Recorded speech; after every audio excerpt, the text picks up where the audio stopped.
Yo, what is up, everybody? I just went live. Got some videos to show you.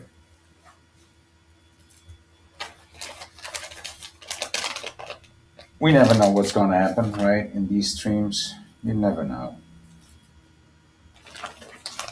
But since it's a sports ball season, let's start with the robot. I think it's this one. Hey, Danielle, I've been thinking about you. Wanted to write you an email. Good to see you. I wonder how Seth and James are doing, and you are doing. I guess you're doing well.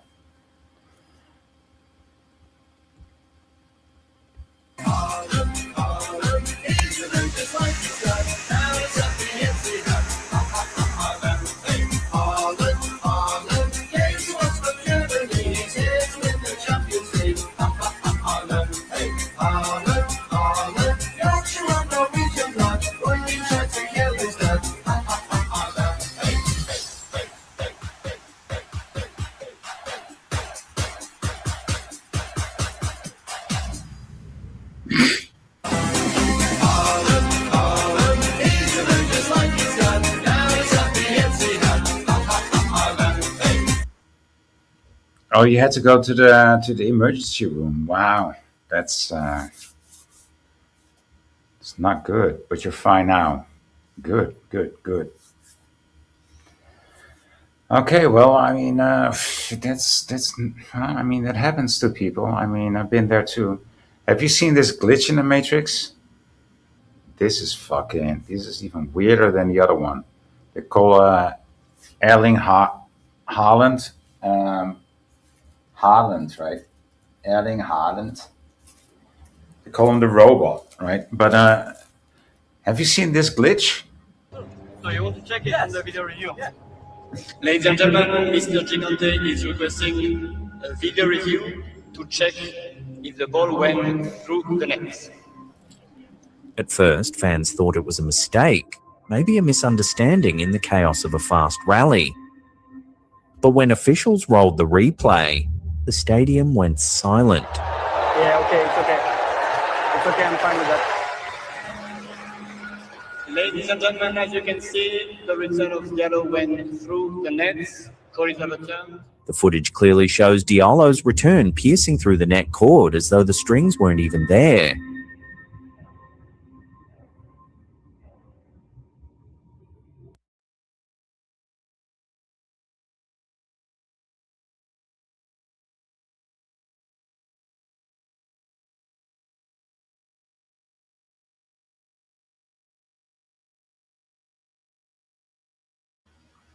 It doesn't even make sense, man.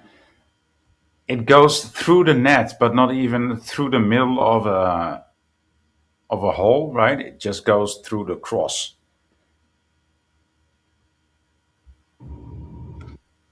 Look at that. If it would have went through a hole, I would say, yeah, it stretched the hole, but it doesn't.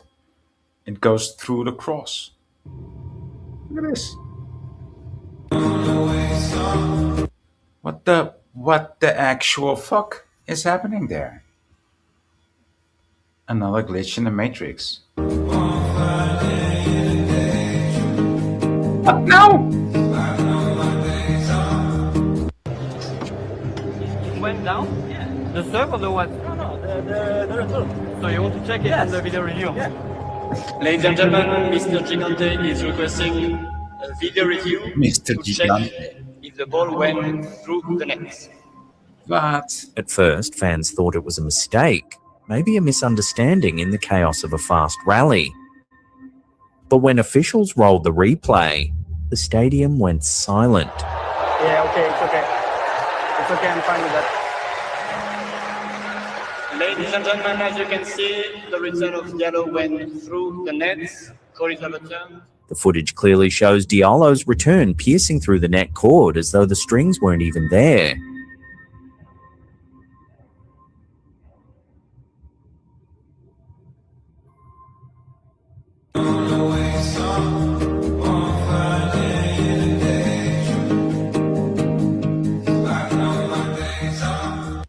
You can see it clearly goes through the middle of the net, right?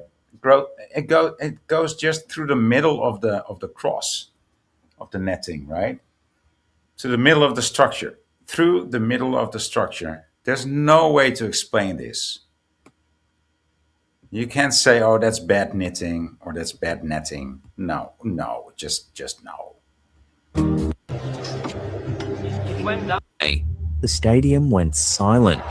Yeah, okay, it's okay. It's okay, I'm fine with that.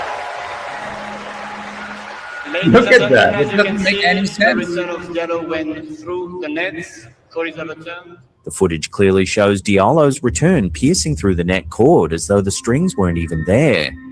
The fuck, man? That's not even a Mandela effect. That's a fucking glitch. Literally in the matrix, under the line, man. Literally a matrix. Actually a matrix. It's actually a matrix. And it goes through the matrix like it wasn't there.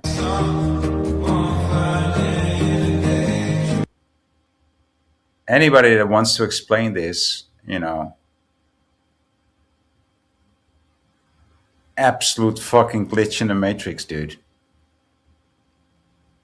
Who's this? DJ Emo who wants to explain this? You don't see the stitching because it's underneath the white ribbon that goes over you. Dude, that doesn't even make sense. It doesn't even make sense. But I mean, just go ahead if you want to explain this. There's no way of explaining this. You can see what happens.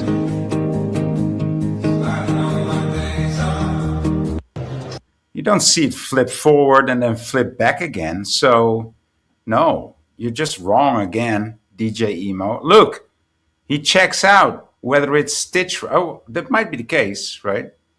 He checks out whether it's stitched right. But you can see the net pulling up when he's only pulling up the white. You can see it's stitched right because you can see the net pulling up with the white, the edge of the net, right? So try again, DJ Emo. Try again. Try harder.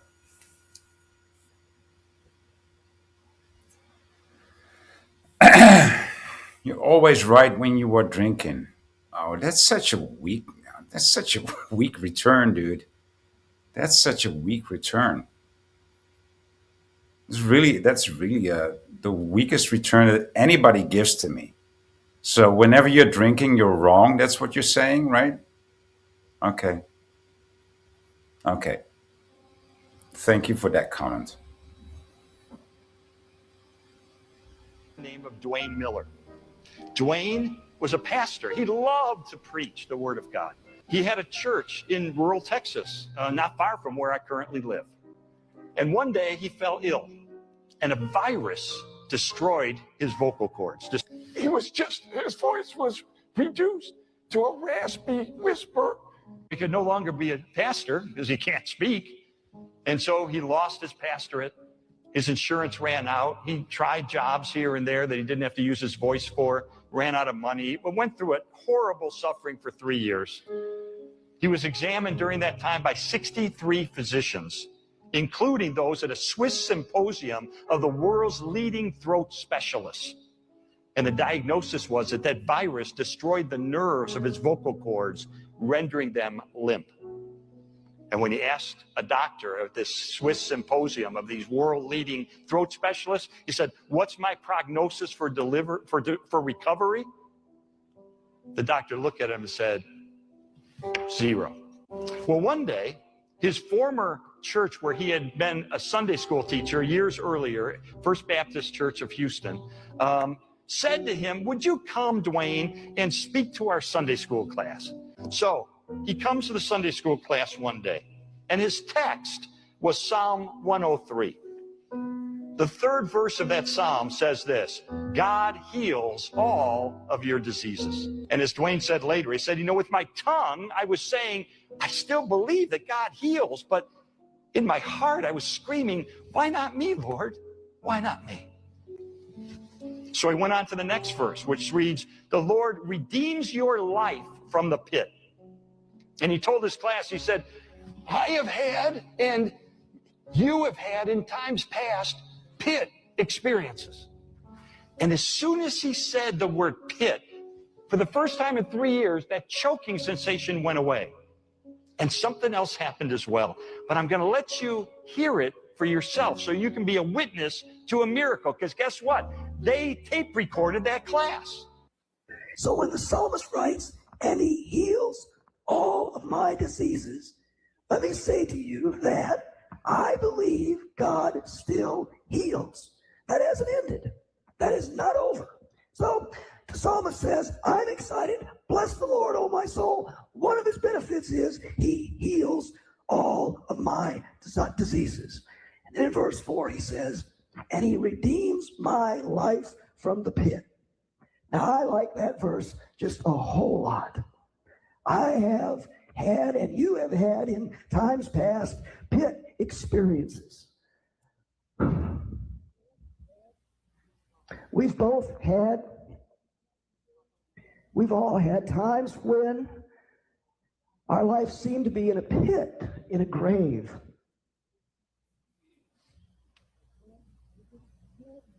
And we didn't have an answer for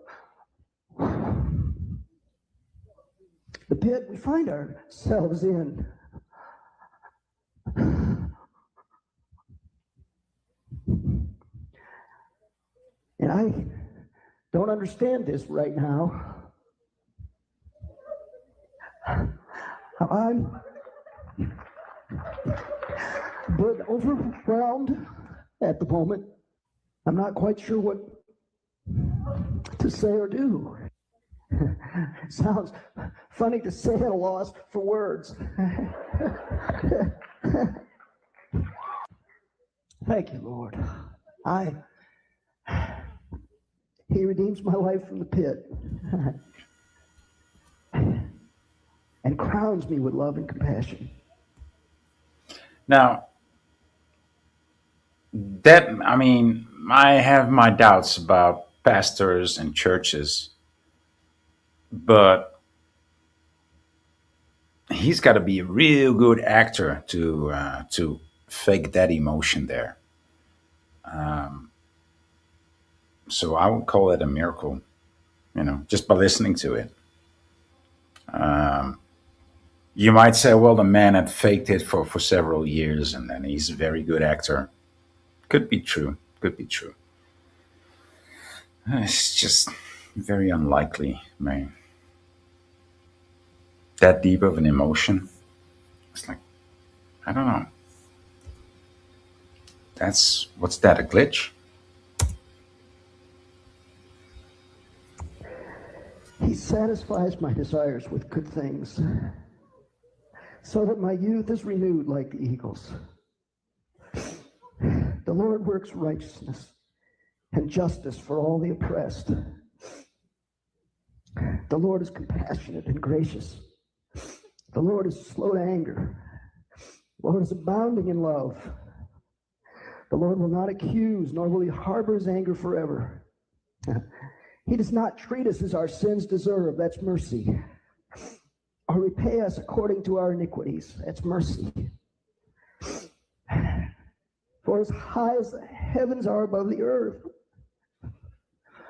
so great is his love for those who fear him. As far as the east is from the west, so far as he removed our transgressions from us.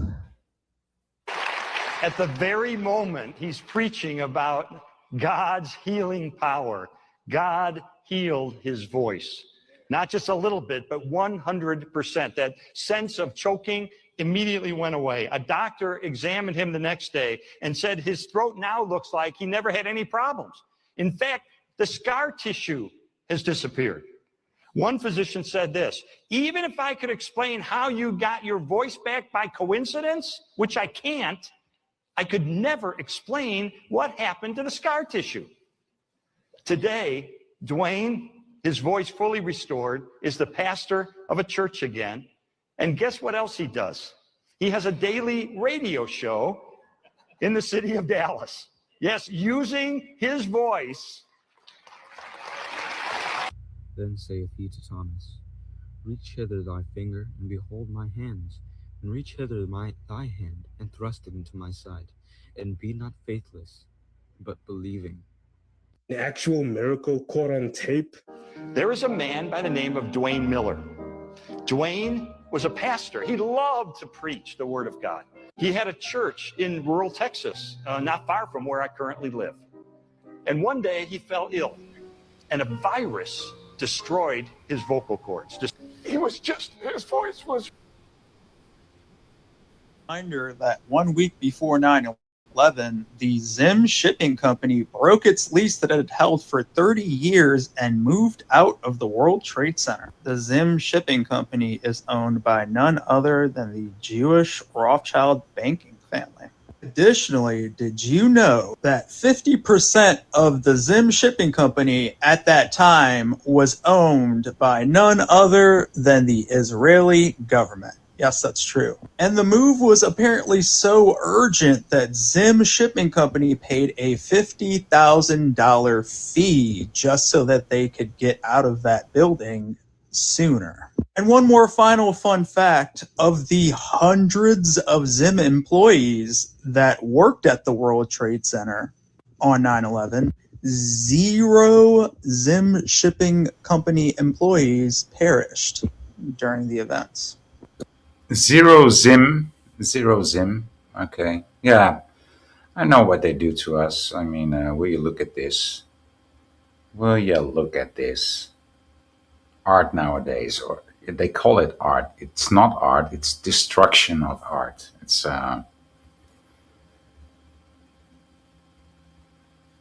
It replaces art, but still they call it art.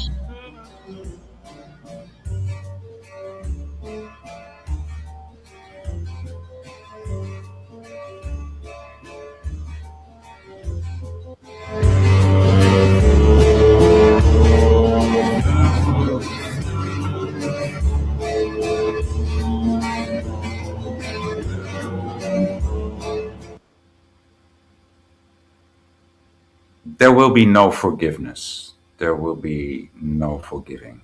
Absolutely not. There will be a neck dance, though. There will be a neck dance.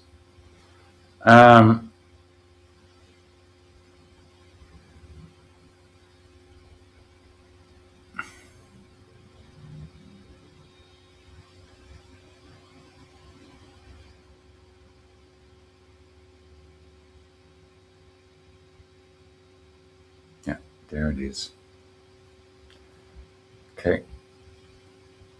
If you live in the Bible Belt states, aka the obesity belt, the divorce belt, the uneducated belt, the infant mortality belt, the prison belt, the teen birth rate belt, the poverty belt, the MAGA belt, I guess you made this video as a gotcha for Trump supporters and Christians, but when you look at this map, it turns out to be a gotcha on yourself. So there's also that. Will be white black. With another crushing statistic. Money each U.S. state gives to Israel per year in federal tax dollars. Number one has to be California with $2.8 billion each year. Number two is Texas at $1.8 billion. And number three has to be New York with $1.4 billion. The estimated grand total of $17.47 billion. Of course, I was curious. I asked ChatGPT, how much money does Israel give to the United States every year? The answer is Israel gives the United States $0 in annual foreign aid, but the United States gives Israel billions of dollars annually. Now, of course, this video is for educational purposes only, but we should be thankful to have Israel as our greatest ally. How much money each U.S. I like that. I like that turn of expression. Instead of saying entertainment purposes only. They said educational purposes only. I like that. People should do that more often.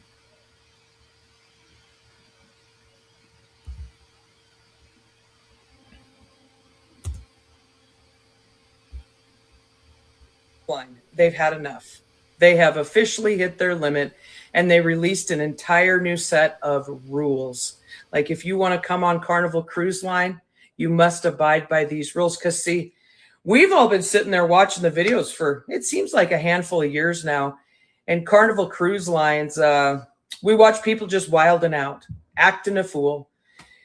And we're sitting in the comfort of our home. I mean, we just got done eating meatloaf and mashed potatoes with the family, and now we're watching the news, and we're all sitting there going, my God, Lord have mercy. Look at this. Look at the behavior.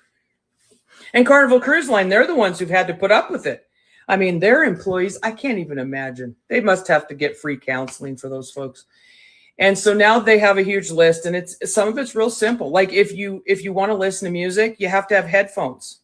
See how simple that is? You can't bring a speaker so that everybody else has to listen to whatever you're listening to real loud. See, because there's other people in the world. And then if everybody brought a speaker, that's absolute chaos. See, you know, they were also talking about the pool. There's a certain number of chairs and the little layout things by the pool.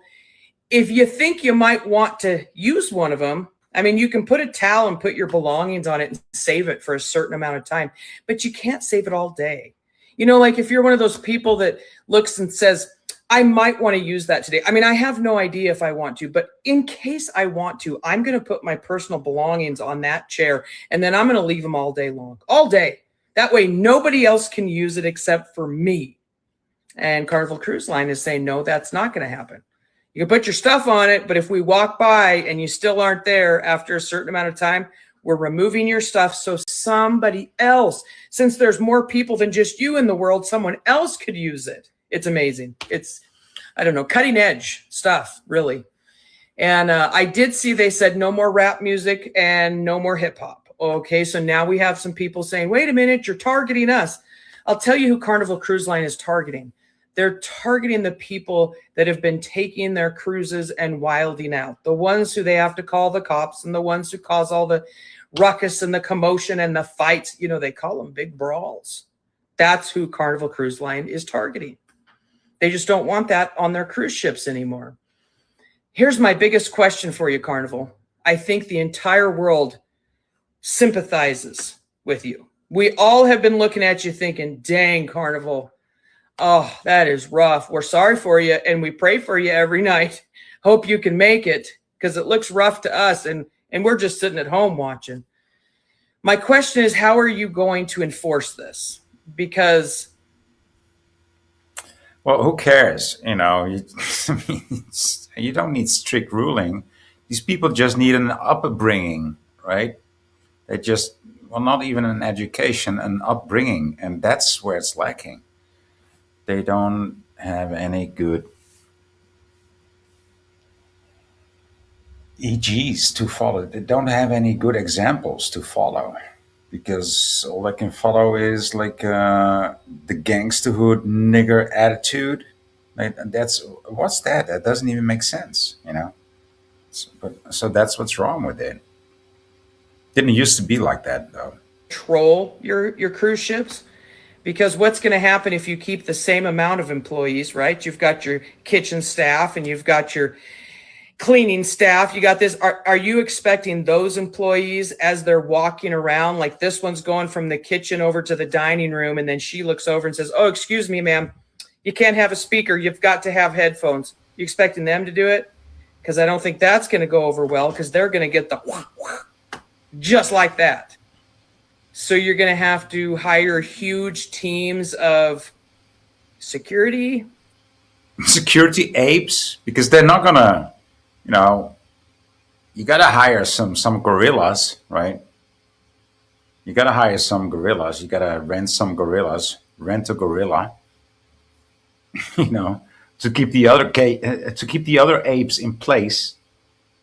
That's how it's done. Enforcement, patrol. And that's Yeah, I mean, just the idea of going on a cruise, being. I mean, I worked on a ship, right?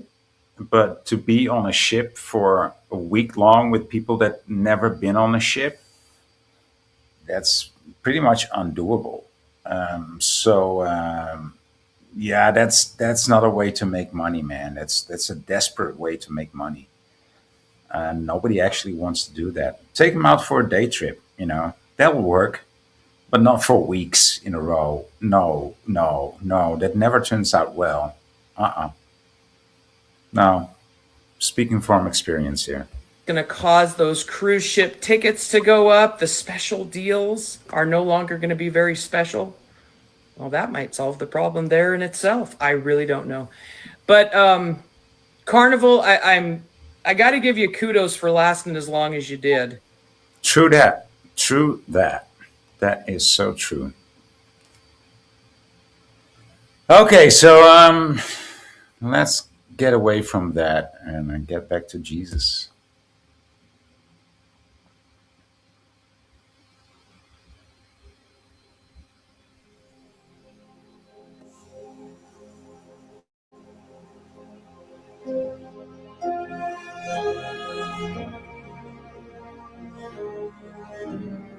You took a big knee in the first round, came back in round 2 and 3. That was honestly my hardest fight, I think, ever. I never complained, and I always thank Jesus Christ. Remember, we wrestle not against flesh and blood, against spiritual wickedness, evil powers in high places. Arm yourselves with the full armor of God, the helmet of salvation, the breastplate of righteousness, the belt of truth, walk in the sandals of peace, most of all the shield of faith that blocks all fiery darts of the devil, and the sword, which is the word and the spirit of God.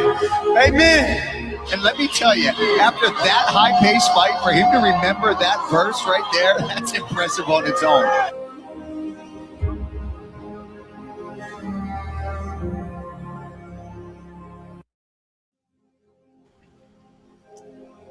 Yeah, okay.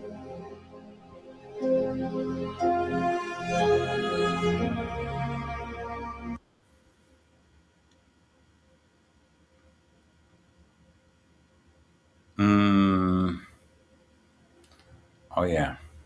Back to Jesus again.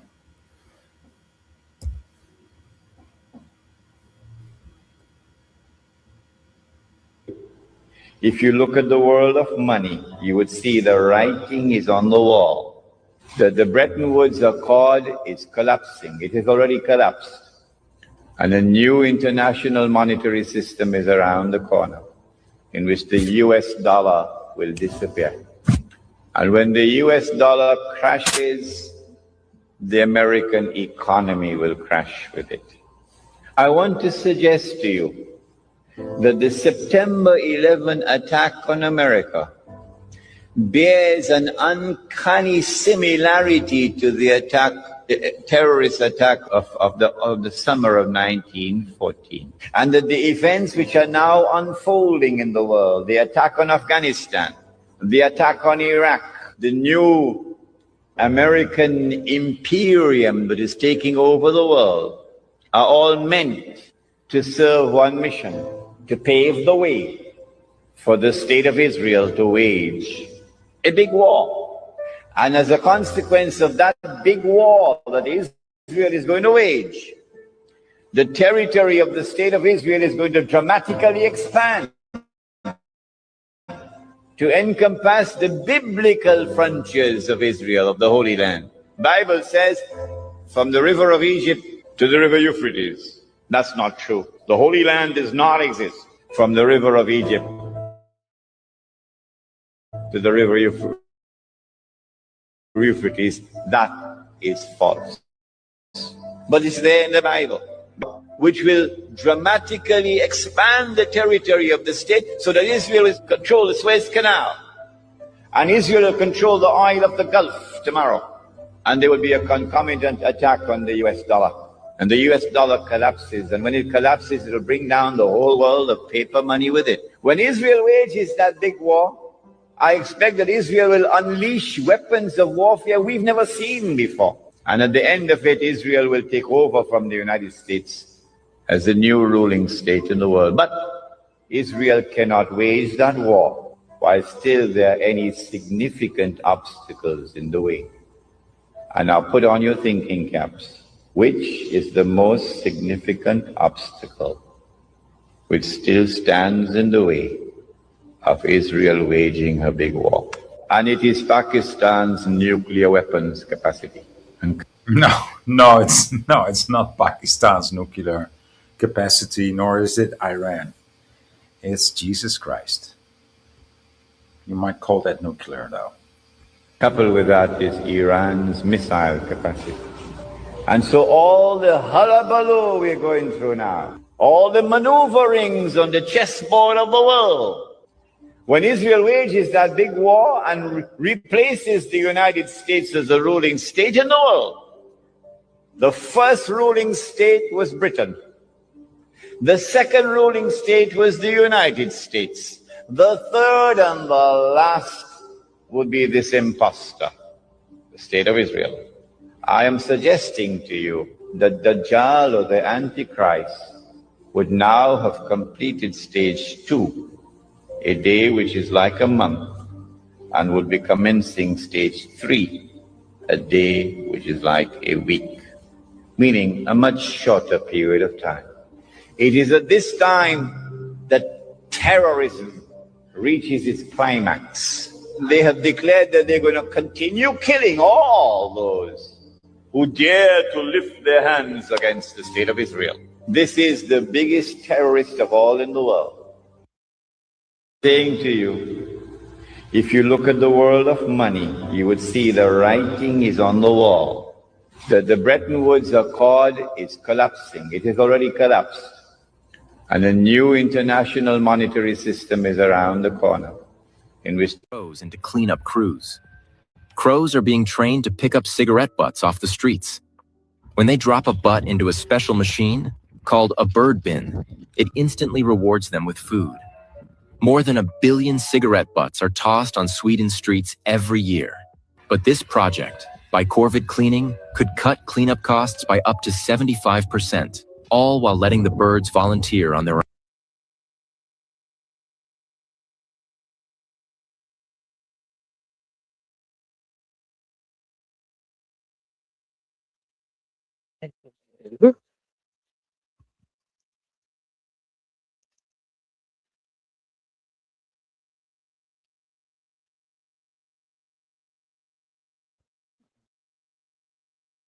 It's flower porn.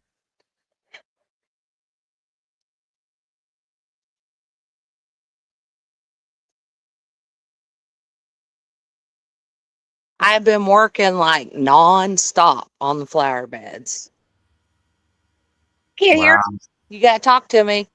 Yeah, sorry, I was muted. I muted myself. Thank you for being here.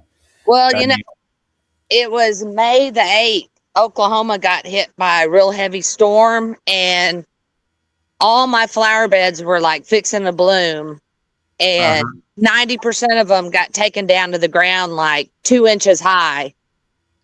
So I started growing more annuals, and everything's just starting to come back. So nice. And I'm still planting in July, which is crazy. In Oklahoma, you never plant in July, but No, it's a bit late, right? But yeah.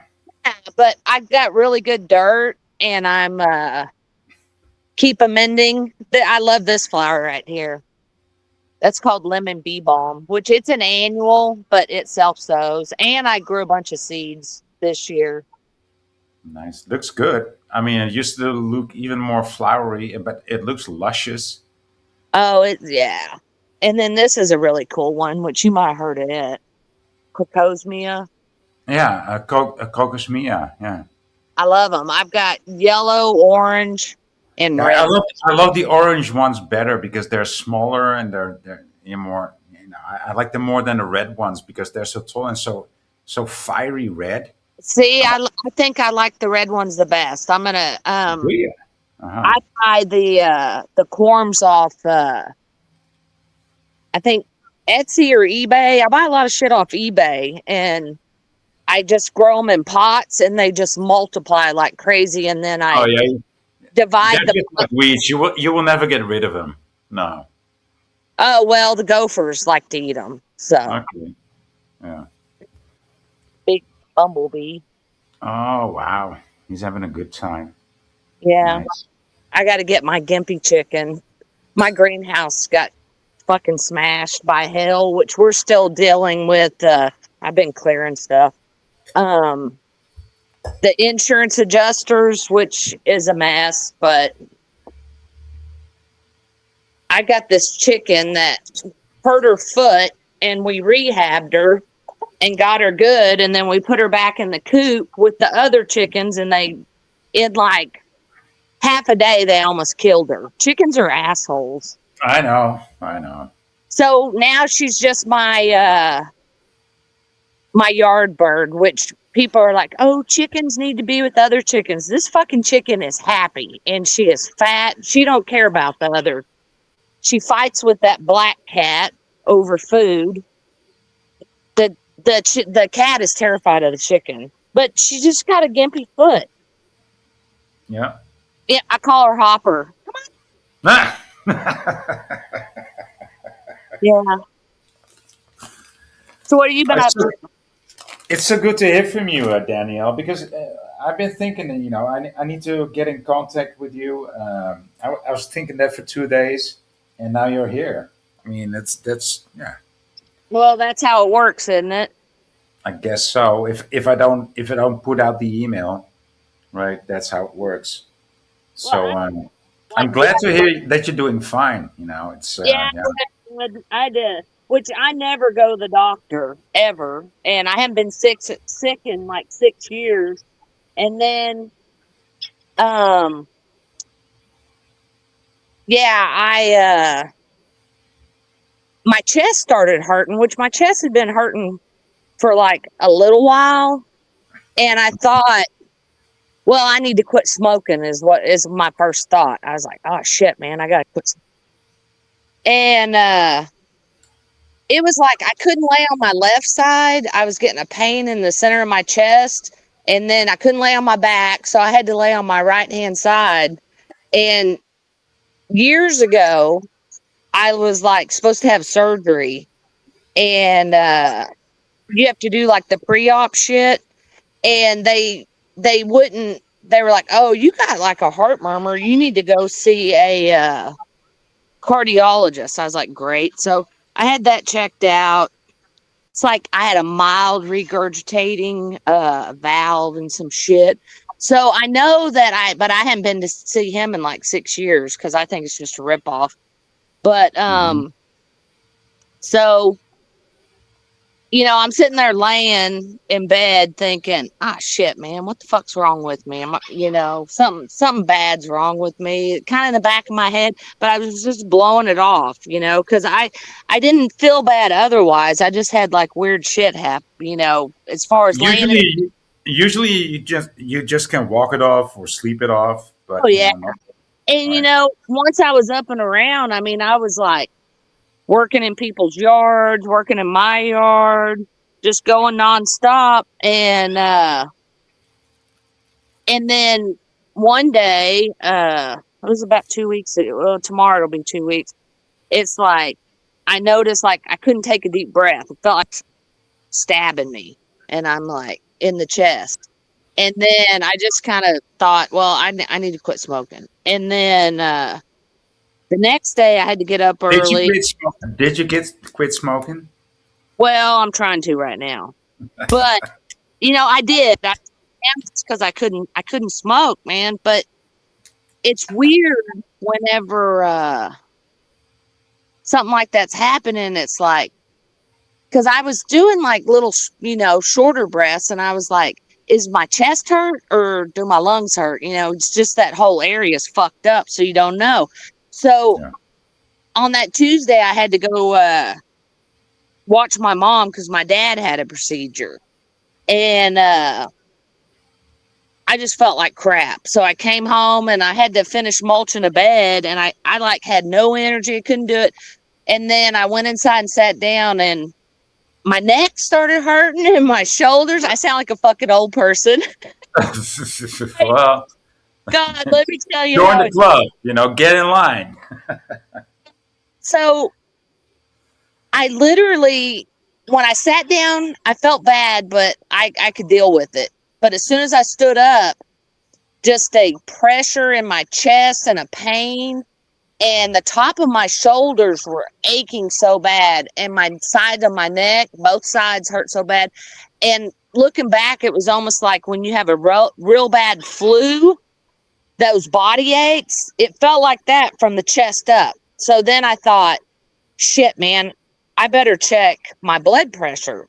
So I have a cuff, so I checked my blood pressure, and it was, which normally my blood pressure, I have great blood pressure. It was like, normally it's like 115 over 78. And I checked it, and it was 171 over 98. And I was like, okay, something's going on.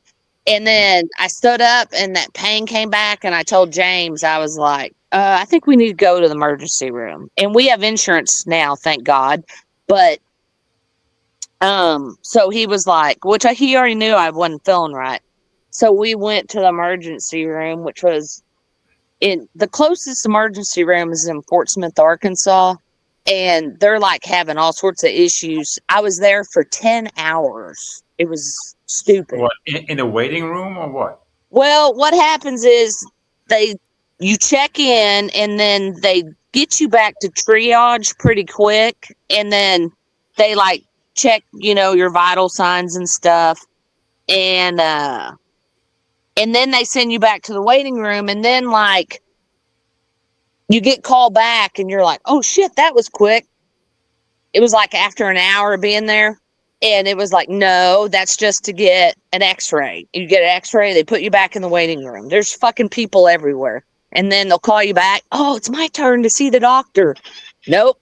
You got to go get a doctor test or blood work or all this. And then they have this app. Well, it's not even an app. They just send you like text messages of your test results. So we had my blood work, all my test results. And I love this color of this leaf right here. Isn't that badass? The green and the red. Yeah, what's that? What's that called? A kalas, right? Or not? Nope, that's a canny or canis. Yeah, canea. Yeah, canis. I've got like shit. I've got like 4 varieties. That's one. Check out that leaf. Mm-hmm. That one blooms. That one's shorter and blooms orange. But so you're like sitting there, okay, here's all my blood work, and you're looking at it, and it showed my white blood count was like high. And there's something else that shows like how you're like making them, or they're getting used up. I don't know. I forget what it's called. Yeah, And it's like an inflammation indicator, I guess. yeah, and that one was out of range. Yeah. And so Yeah, we because you get white blood cells or more white blood cells when you're inflamed or when you're hurt, right? So the white blood cells make up like scar tissue. That's that's the orange one right there. yeah. But so we finally get back there. It's like 1:30 in the morning. I got there at almost 4, and I get to see a nurse practitioner, which I'm okay with that. But she came in, she was a bitch from the get-go. It's like, and basically she just starts reading my test results to me, which we had already read those like hours ago, you know? And she said, well, your blood work looks normal. And James instantly goes, well, no, it's not. It doesn't. No. And she rolls her eyes and starts giving us like just cutting us off and being rude. And then both of us were like, hey, we've been here like 10 hours. We appreciate it if you aren't rude to us. And then I said, what, are we not allowed to ask questions? And she goes, of course you are. And all she said was, you're not having a cardiac event, and you don't have a blood clot in your lungs, which she called it something else, pulmonary embolism or something. Oh yeah. That's how it's called. Yeah. And she goes, so there's nothing we can do. You just need to go see your primary care physician. I go, well, yeah. And then I go, well, I really don't have one, which I did have one on file, but I hadn't seen her since 2020 because I didn't like that bitch. But and I don't go to I'm not sick, so I don't go to the doctor. And well, she goes, well, wait a second. It shows that you do have one. And then I go, okay, so what do you want me to do? Just go home and lay on my right hand side and not move until I get to the doctor? I don't understand. So you're gonna send me home with nothing. I get nothing. And she goes, well, what do you want? Are you in pain? What the fuck? What do you want? What? That's their big Oh thing. man, that's so like you are the professional. You did all these tests on me, and then you're gonna ask me what do I want? I don't know how it is there, but here No, it's not like that at all here. You know, well, here they're really big on. I think they get a boner when someone asks for pain meds and they say no because they don't want people to have pain medicine. It's like Yeah. if you have like a major surgery, a lot of times you'll only get like Tylenol 3 or some bullshit. Yeah. And so I said, I told you I can deal with the pain. If I go, the problem is, I go, no, I said, how about something to help me breathe? I go, that would be great. And she goes, well, I can give you an inhaler like the albuterol or whatever. And she said, I can give you a steroid pack to help with inflammation. I said, yeah, that'd be great. That would be something.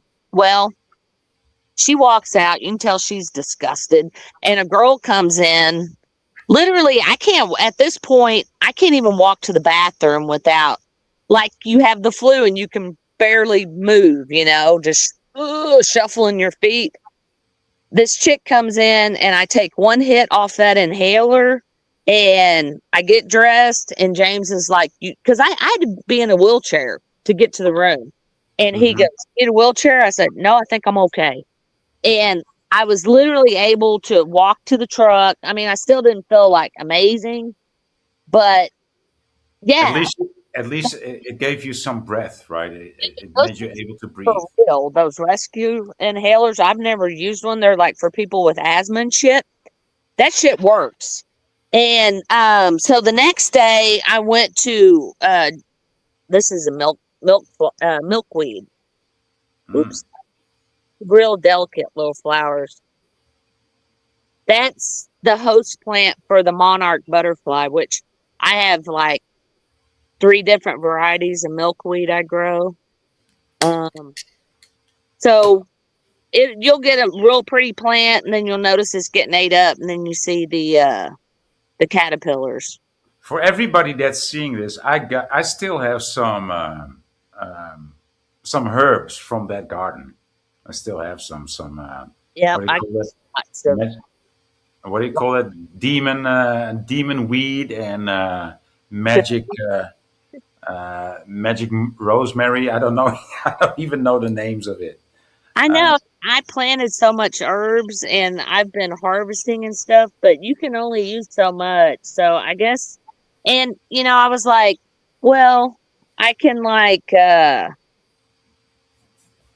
sell some and this and that. And I do sell some stuff on Marketplace, but Marketplace people, they're just not fun to deal with, the majority of them. But anyway, back to the story. So I go to this urgent care that James used because James had to have double hernia surgery. And this urgent care place, he needed a referral. And she wrote him the referral, and he goes, I really like them. So I went to her. First thing she did was look at, I forgot. I'm going to back up a little bit. So we have a friend that's a nurse practitioner that lives in North Carolina. And he sent James a message. James was sending him the test results.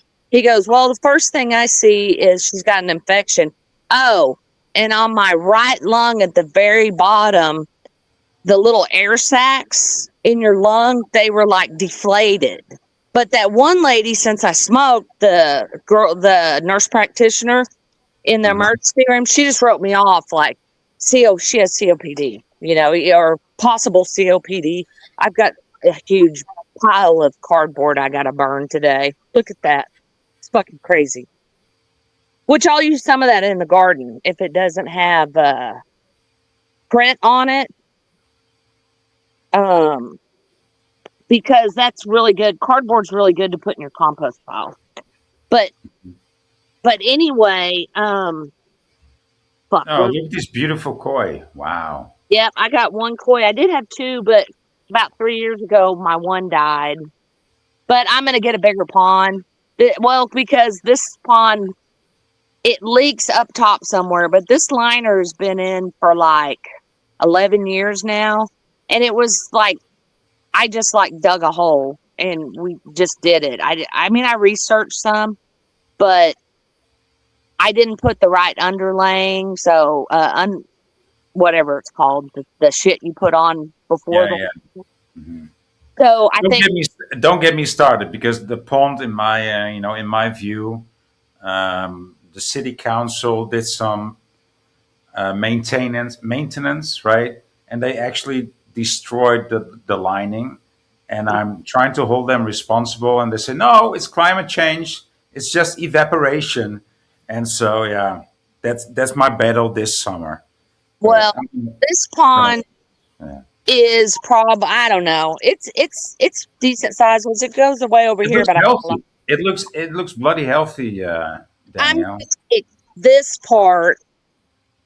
I'm gonna take the fish out, I think this fall, and I'm gonna dig this part out and make the pond twice as big and twice as deep so I can have more koi, because he's probably about he's getting too large for this small of a pond.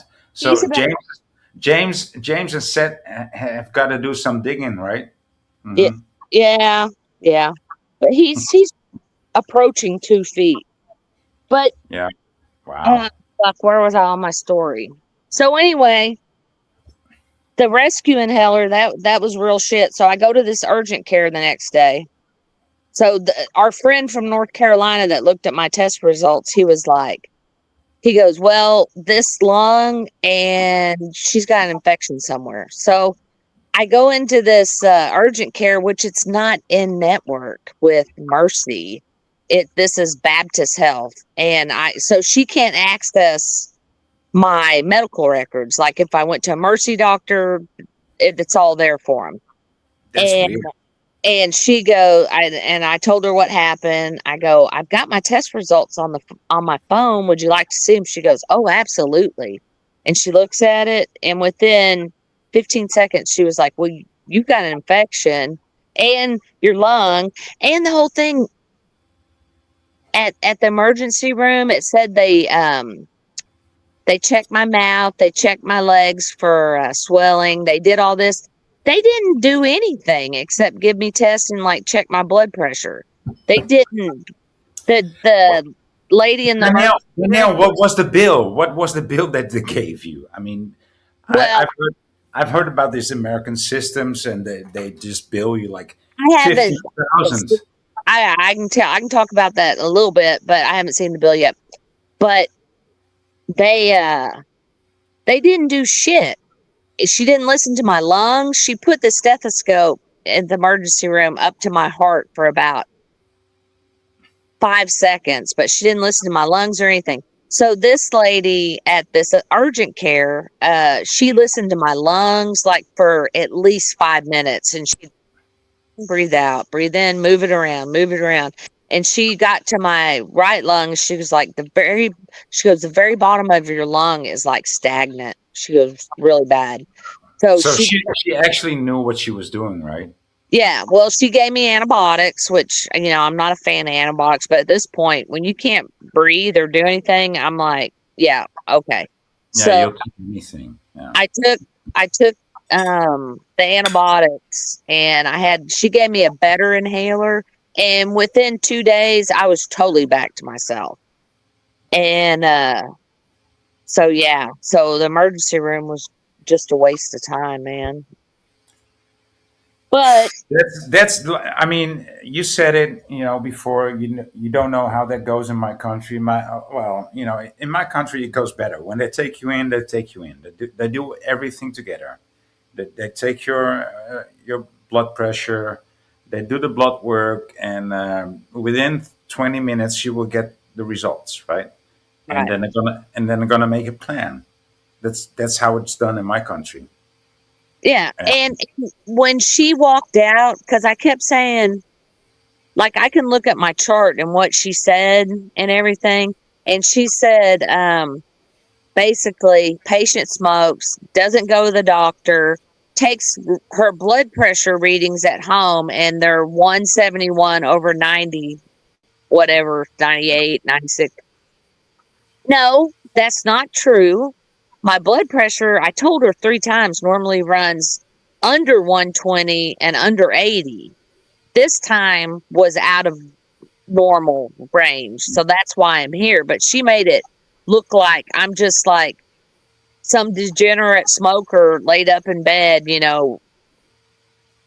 fixing to have a heart attack and stroke out because my blood pressure's high all the time. You're just here for the drugs. You just right.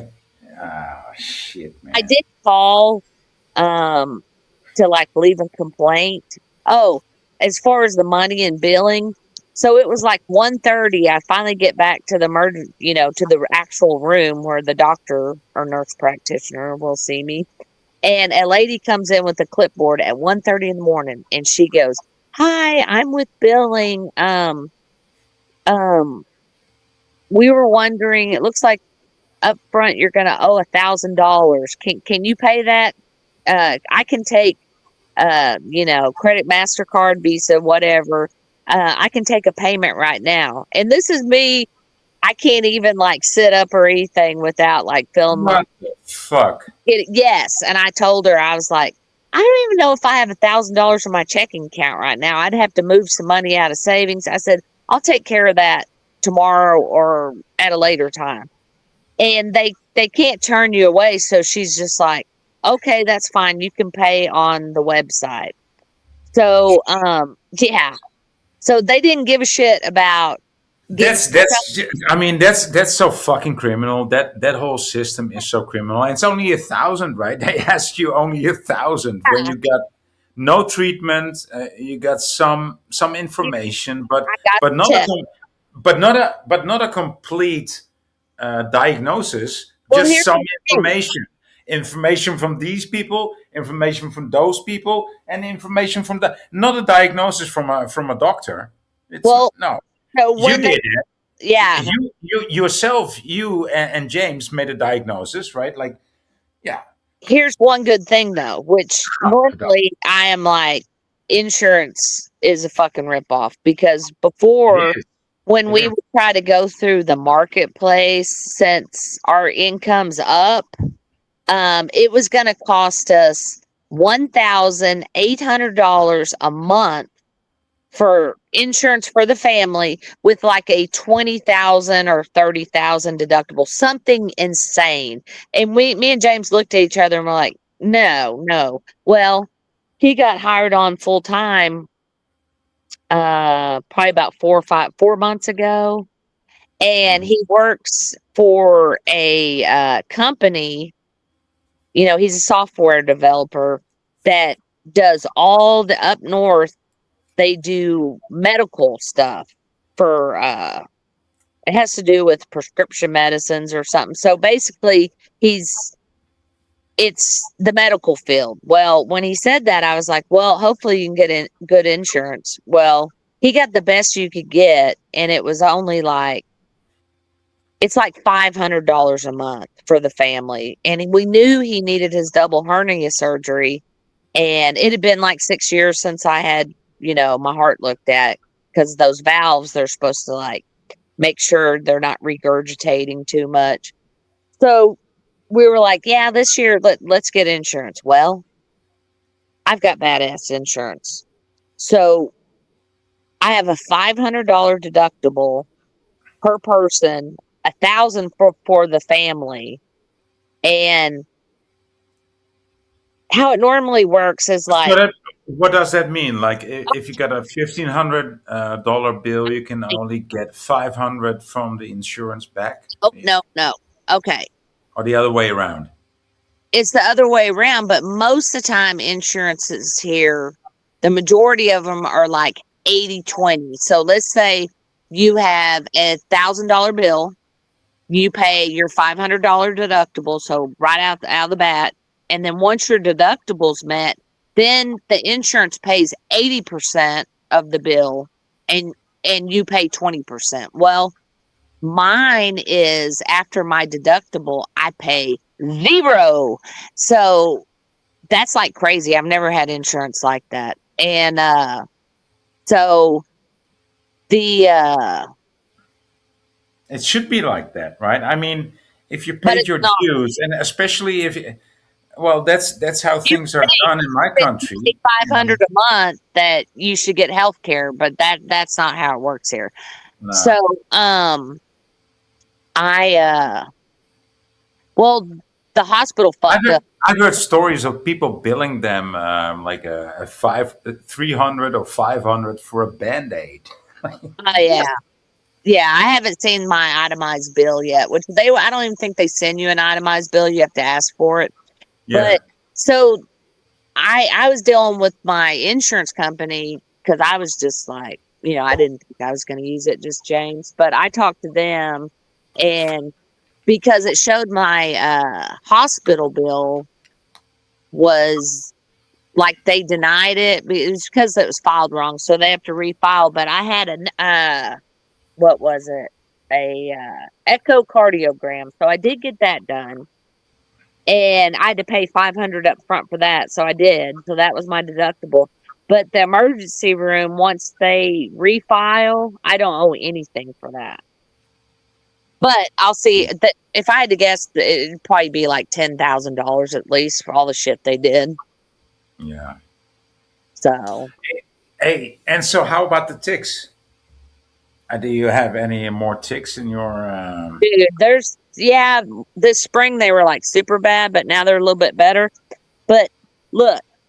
Yeah, I saw that. That's why I'm asking. Like, so you took your precaution, right? Yeah, that's duct tape. So if a tick happens to come up, he'll get stuck to the duct tape. Which nice. I spray my clothes, but I don't like spraying my skin. But the ticks I can deal with, not too bad. The mosquitoes are terrible. Yeah. Which I started using mosquito dunks, and those work pretty good. I've got some cucumbers, and I planted some melons on my little. Show me your cucumbers. I'll show you mine. Oh, shit. They're tiny. This is from the hailstorm. It's like my trees lost probably 70% of their leaves, but they're coming back now. Wow. My cucumbers are, which I did plant these. They're just little tiny things. Oh, they're cute. They're cute. Yeah. And I had a deer jump back here. That right there is a deer ate that, where it's like that, just, which it could have ate the whole thing, but. And then last year I had squash here, but it's hard to grow squash because we got a lot of bugs here. So I just threw some zinnia seeds here probably about a month ago, and they're already blooming. So that's pretty cool. Yeah. Yeah. Oh, let me see yeah. Have you ever seen this? This is called Rose of Sharon, which it's an old timey shrub. It's in the hibiscus family. Yeah, that's what I thought of, like hibiscus. Yeah.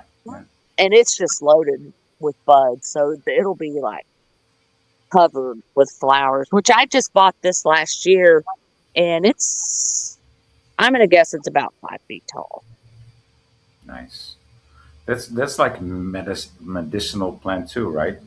Hibiscus is. I'm sure Rose of Sharon is. That's like my friend. That's like, she's like, she knows way more than me. She said every single everything is medicinal. Yeah. Every plant. That's called a Mexican sunflower. which it's probably one of my favorite plants for pollinators. And this I want to grow. I'm going to put a bed here. So what I'll do is last fall, when I pulled up my old plants, annuals, I just like threw everything in this pile and I'll let it break down. And like next year, I'll till it in and it's already composting and I'll put a new bed there.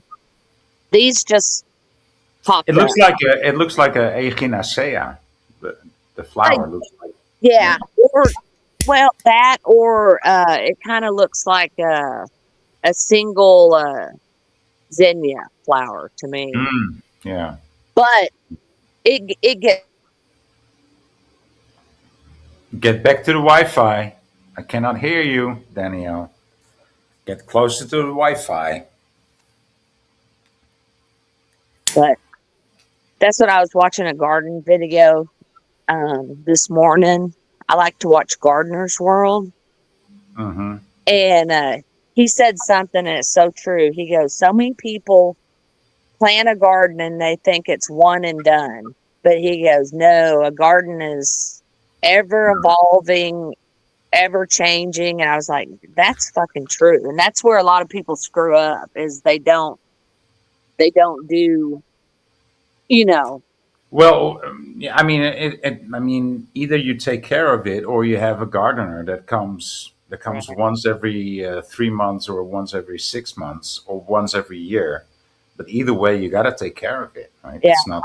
Here it's weekly. These elephant ears, I love them. Mm. And the more sun they get, the blacker they get. I never seen the black or the blue on the leaves. Yeah.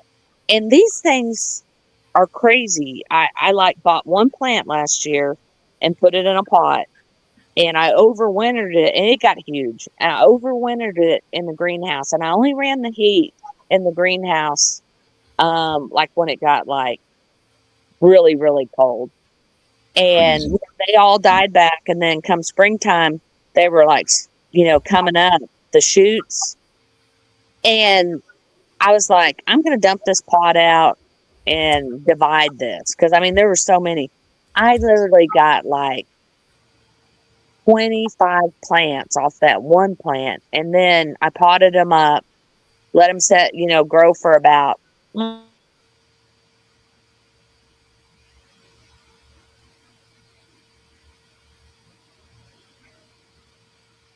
little plants for $10 each.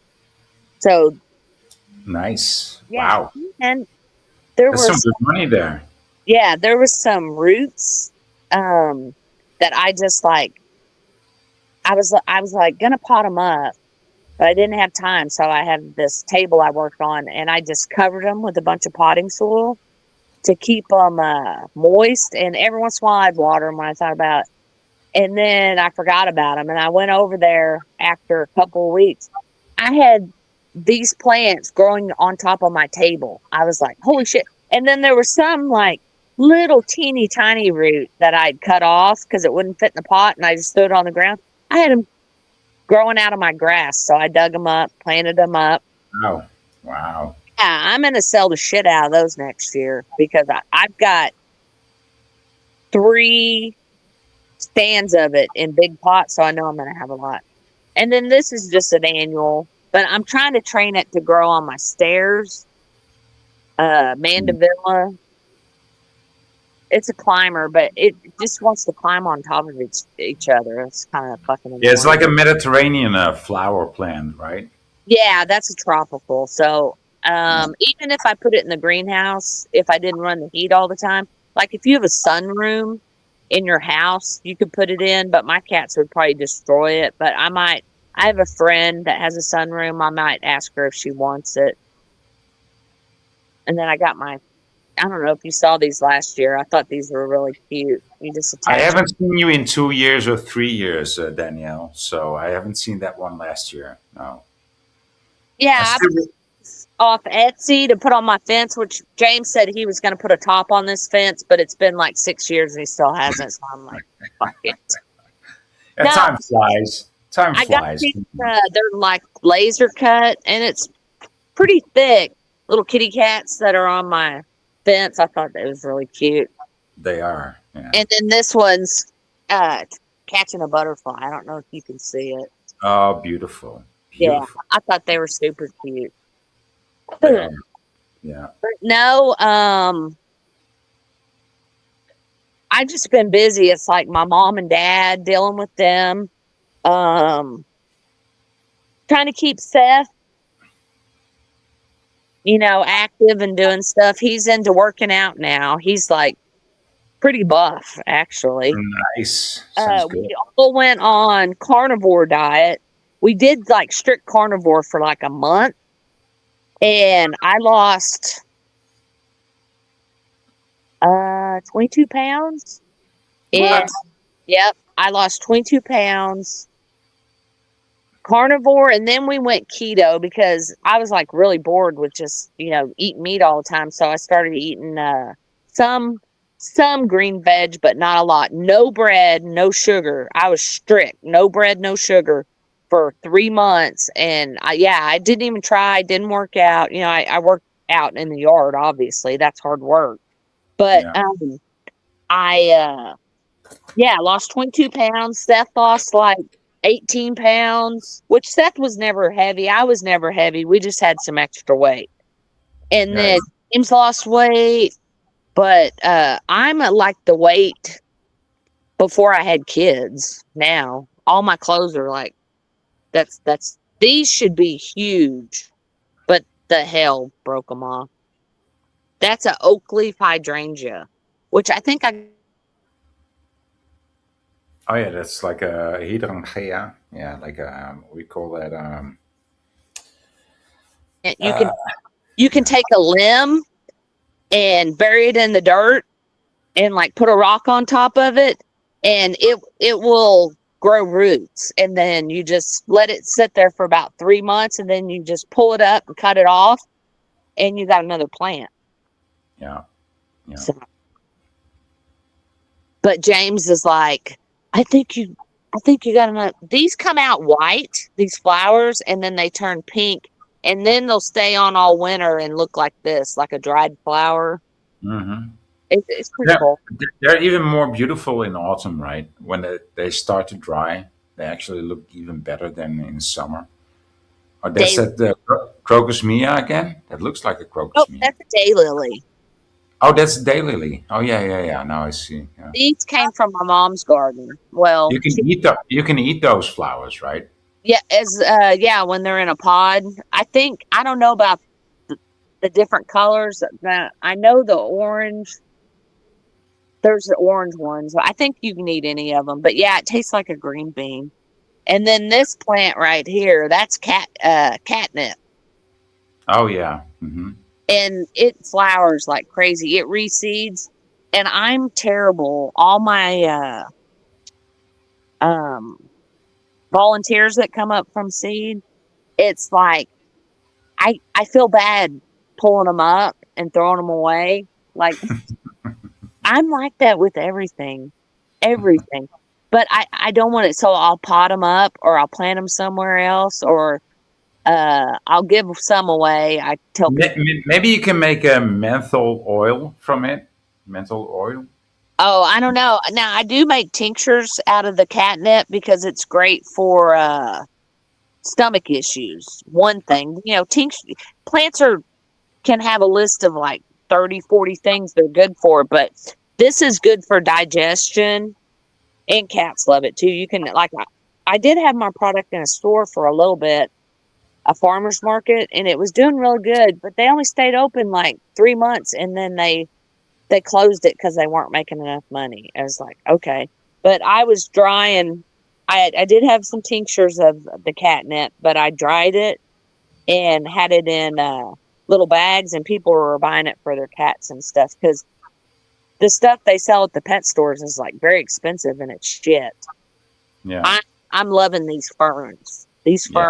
I just started this patch of ferns last summer. There was a little old man, because I did hospice volunteer, but I haven't done it this year. And he had to take his little dog to the vet, so I had to sit with his wife while he was gone. And he had some really nice flower beds, and he had these ferns, which I believe these are ostrich ferns.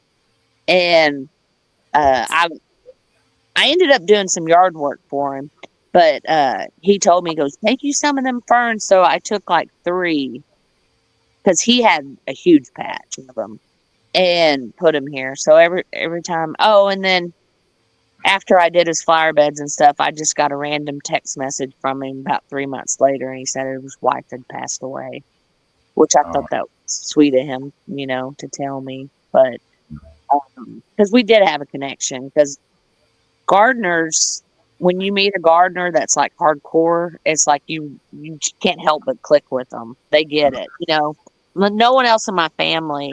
Have you heard about this story of the beekeeper, and the beekeeper died? He had been a beekeeper for 50 or 60 years, and he never wore any protective clothing.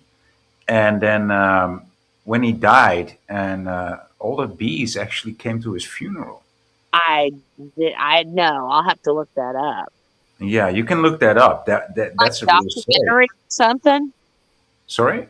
Is it a documentary or just a story you saw? That's just a story I saw, but I saw some. I think it happened in the 70s or 80s, maybe. And so I saw local newspapers tell about it, and it was also like a national story. And it did happen before, quite a few times, but it doesn't happen all the time. But the man actually never wore protective clothing, and the bees loved him so much that they came to his funeral. That's crazy. And it's crazy, right? So there was this whole flock of bees, and that just sat down on the tent and just sat down on the floor. They nobody got stung, and the funeral just proceeded as was intended. And yeah, I never heard that, and when I heard that, I was like, wow, man, that's such a connection, such a deep connection. I've had my bees for, I don't know, probably 4 or 5 years now, and I have 3 hives. I could have more hives because every year my hives swarm. The first year they swarmed, I went out and bought more shit, and we got them into. I called a friend of mine that I met that lives in the same town as I do, and he helped me catch them. And no, we didn't do. Yeah, we did. I can't remember. What you can do is, if they're fixing a swarm, you can split your existing hive and you take the queen out, because either way, that queen's leaving. That's what we ended up doing. We put them into another hive before they split, and then you have to make sure that because half the bees leave with the queen when they swarm, and then so you have to make sure you have the cells that have the queen bee, the eggs in there, which a worker bee has a potential of being a queen, the worker bee egg. It's when they get fed the royal jelly, then they turn into a queen egg. So I thought that was, I never knew that. I never knew that. Like that's like the what's the name for it, for the for the queen jelly again? Jelly. Like, Yep. What yeah. royal. And then let's say there's 6 queens. Well, the first queen that comes out goes around and starts killing the ones before they hatch. It's pretty brutal. Yeah. I thought this was pretty cool. I'll use whatever. Propolis is the name for it, right? Propolis. That's the stuff they seal it up with. Oh, okay. Oh, yeah. I think the cells are just like wax over it. But like, yeah, like when I try to take the top off my hives, I gotta like use a tool and crack it off because that shit's like glue. But yeah, I use whatever for edging my flower beds, like just old stump. But I just love the way that looks. And then in Oklahoma, where I live, anywhere you're gonna dig a flower bed, you're gonna get rock, sandstone. So I just use it to edge my beds with because it's free. Huh. Yeah. Yeah, we don't have a lot of stones here in my country, so Um, and my mom likes stones in the garden too, but you can't find them in the garden. So I brought them from Slovenia, and one of her husbands brought them from Poland, right? Some Yeah. stones. Well, I bet then the garden centers there probably charge a fortune for them, huh? I They know, sound right? They're the same price as dirt, but it's like well. a stone will weigh like 10 kilos easily. So So 10 kilos of dirt will cost you like a $20 or more even. It's like this what? this stone's probably about it's at least 2 feet tall, and it's real skinny. So I didn't know I was going to use it for edging, and then I was like, I just like put it in the flower bed standing up. So I got two of them right Nice. here. But the main thing I'm like after now is I like putting shit in my garden, like rustic stuff, but not like what is it? Garden art or whatever. Like my little owl, my little metal owl. I like him. Illuminati confirmed, and just different stuff. Like I saw I'm always looking on Facebook Marketplace, but old Some metal. stuff that you can get for free, right? You can come and pick it up for free. Yeah, this one was I think it was $30 or $40, which I might see if it's still on there. But it's an old cast iron. It's like made out of iron, screen door, and it's got like the fancy scroll work and everything. And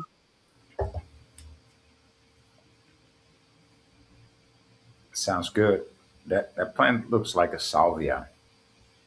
hedges and make like a room out of it and put the entrance like the size of that door.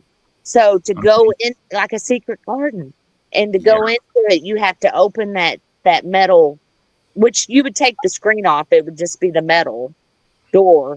I just think that would be like really cool. And Sounds then like a plan then, yeah. it Sounds does, like but a plan, yeah. James, What's that plant that you've got there in focus? What's that? A salvia? it kind of looks like it, but it's called agastache, which this is in the mint family. Oh, okay. And it's a perennial. It comes back, which I have. You told me how to recognize mint family because it's got a square It's a stem, square right? stem. Yeah. Yeah. Mhm. Yeah, it sure does. Yeah, But that's that's agastache. It's a perennial. It comes back, and it survived in this old ugly pot out in the winter, which we had snow this year. It got pretty fucking cold here.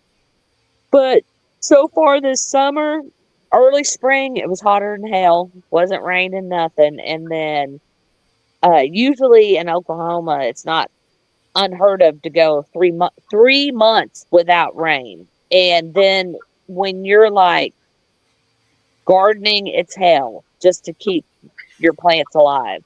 And this year, I've only just now started watering, and it's July, so that's pretty awesome. we've had 38 degrees Celsius in my country like 2 weeks ago. No, 2 weeks ago, I and don't even know. that's close to 100 Fahrenheit. Oh yeah, that's hot. And that's like near impossible for my country, but it happened like 2-3 days in a row. I think it's officially not called a heat wave, but I've lived in Africa and it was never as hot as that in Africa. Yeah. So that was like undoable. See, Oklahoma, that's very common. I mean, if we didn't have 100 degrees in the summer, that would be uncommon. But normally, I mean, we've had bad stretches where it was 100 for like multiple weeks. But on average, it's like, I would say like you'll get a stretch or two where the whole week it's 100 degrees. And then our humidity is terrible. And you walk outside and it's like opening an oven door, and then that's when you're like, shit, I guess run sprinklers and hope for the best. Yeah. But See, when where I lived in Africa, I was at quite an elevation, like 2 kilometers. So that's like 6,000 feet high up in the, well, not in the mountains, but the elevation was about 6,000 feet. So it was way more doable and way less humid than it is in my country because we live at sea level. yeah, Yeah, so these look like echinacea. they are. They This are, right? this Yeah. is called green twister, which it's a special variety. I grew these from seed, probably. I never seen them with the green edge. Yeah, Yeah. I guess I'm gonna save some seeds off these and grow some more because I really like them. And this is my only plant I have that I had several, but gophers are really fucking bad here, and they'll eat the shit. This one's probably alive because I'll plant in a wire basket. The plants that I know are the gophers are gonna eat. Yep. See this one. This one's gonna see the wire right here. Uh huh. So what you do, if anyone's listening, they got gopher issues. Because people always call them moles. No, it's not a mole. A mole eats worms and grubs. A gopher will eat your whole damn plant. It eats the roots, and then it will jerk your whole plant underground, and you'll go, holy shit. But I have so many plants, I don't notice I've got a gopher active until he like decimates an area. Because I mean, occasionally I'll miss a plant. Like, hey, I know I had a plant there. But what you do is you go to Dollar Tree and you buy these cheap ass. They're like, which nothing's $1 anymore. It's like $1.25 store. And you buy these wire. They're used for waste like little trash cans. And so you dig a hole and you sink this wire basket and then fill it with dirt, and then you plant your plants in there that you know the gophers are gonna like. Which this one, when I hope it blooms this year, but I started it from seed in the spring and it's perennial. Normally perennials will not bloom that first year. Right? Yeah. Sometimes I do get them to bloom, but this is called swamp milkweed. And when it, like a full grown one will be like 5 feet or close to 6 feet tall, and it's just it turns into a bush, and it's covered with pink blooms, and the monarch butterfly uses it as a host plant. But what's trippy is the blooms smell just like bubble gum. Oh wow. Yeah, it's a really cool plant, and it saves I've got this plant that's called the cola plant because it smells like Coca-Cola. Uh-huh. Yeah. Huh, I've never heard of that. No, And then- I'll show you. Give me a chance. You know what this is? This plant I'm showing you?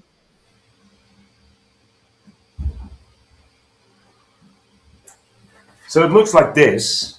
This is how it looks. It looks like totally like, you know. I saw some bloom on it. Move to the. Does it have a red bloom?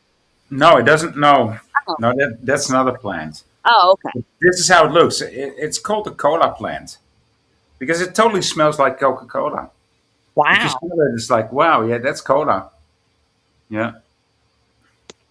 So what was the red plant in there? That's how do you call this? A desert plant, like a rock plant. How do you call it? It looks like an ice plant or a moss rose. I can't tell. We call that ice plant here, which is weird because it is a succulent, but that's what it's called. It's succulent, right? It's a succulent, right? Yeah. Those will be big, and those are a perennial. They come back. They do. Yeah. I love those. I mean, they're very vigorous. Yeah. Yeah. Well, I would say send me a cutting. I love the color red because it's like this golden kind of red. It's like yeah, it's beautiful. No, but this is the cola plant. And it smells just like Coca-Cola. I don't like Coca-Cola at all, but it smells kind of chemical, but also like nice. It's like So, since we had such a wet summer, you know what a columbine flower is, right? What? Columbine. No. Oh, okay, they bloom spring. Oh man, there's a wasp flying around me, dude. I'm leaving. He must have a nest in my little metal ornament or something. But they bloom early spring. They are super cool flower. But mine, and they'll spread from seed. I have baby ones coming up everywhere. I'm talking everywhere. That's that foliage is a native columbine to Oklahoma. It's really cool. It blooms yellow and red, kind of orangish red.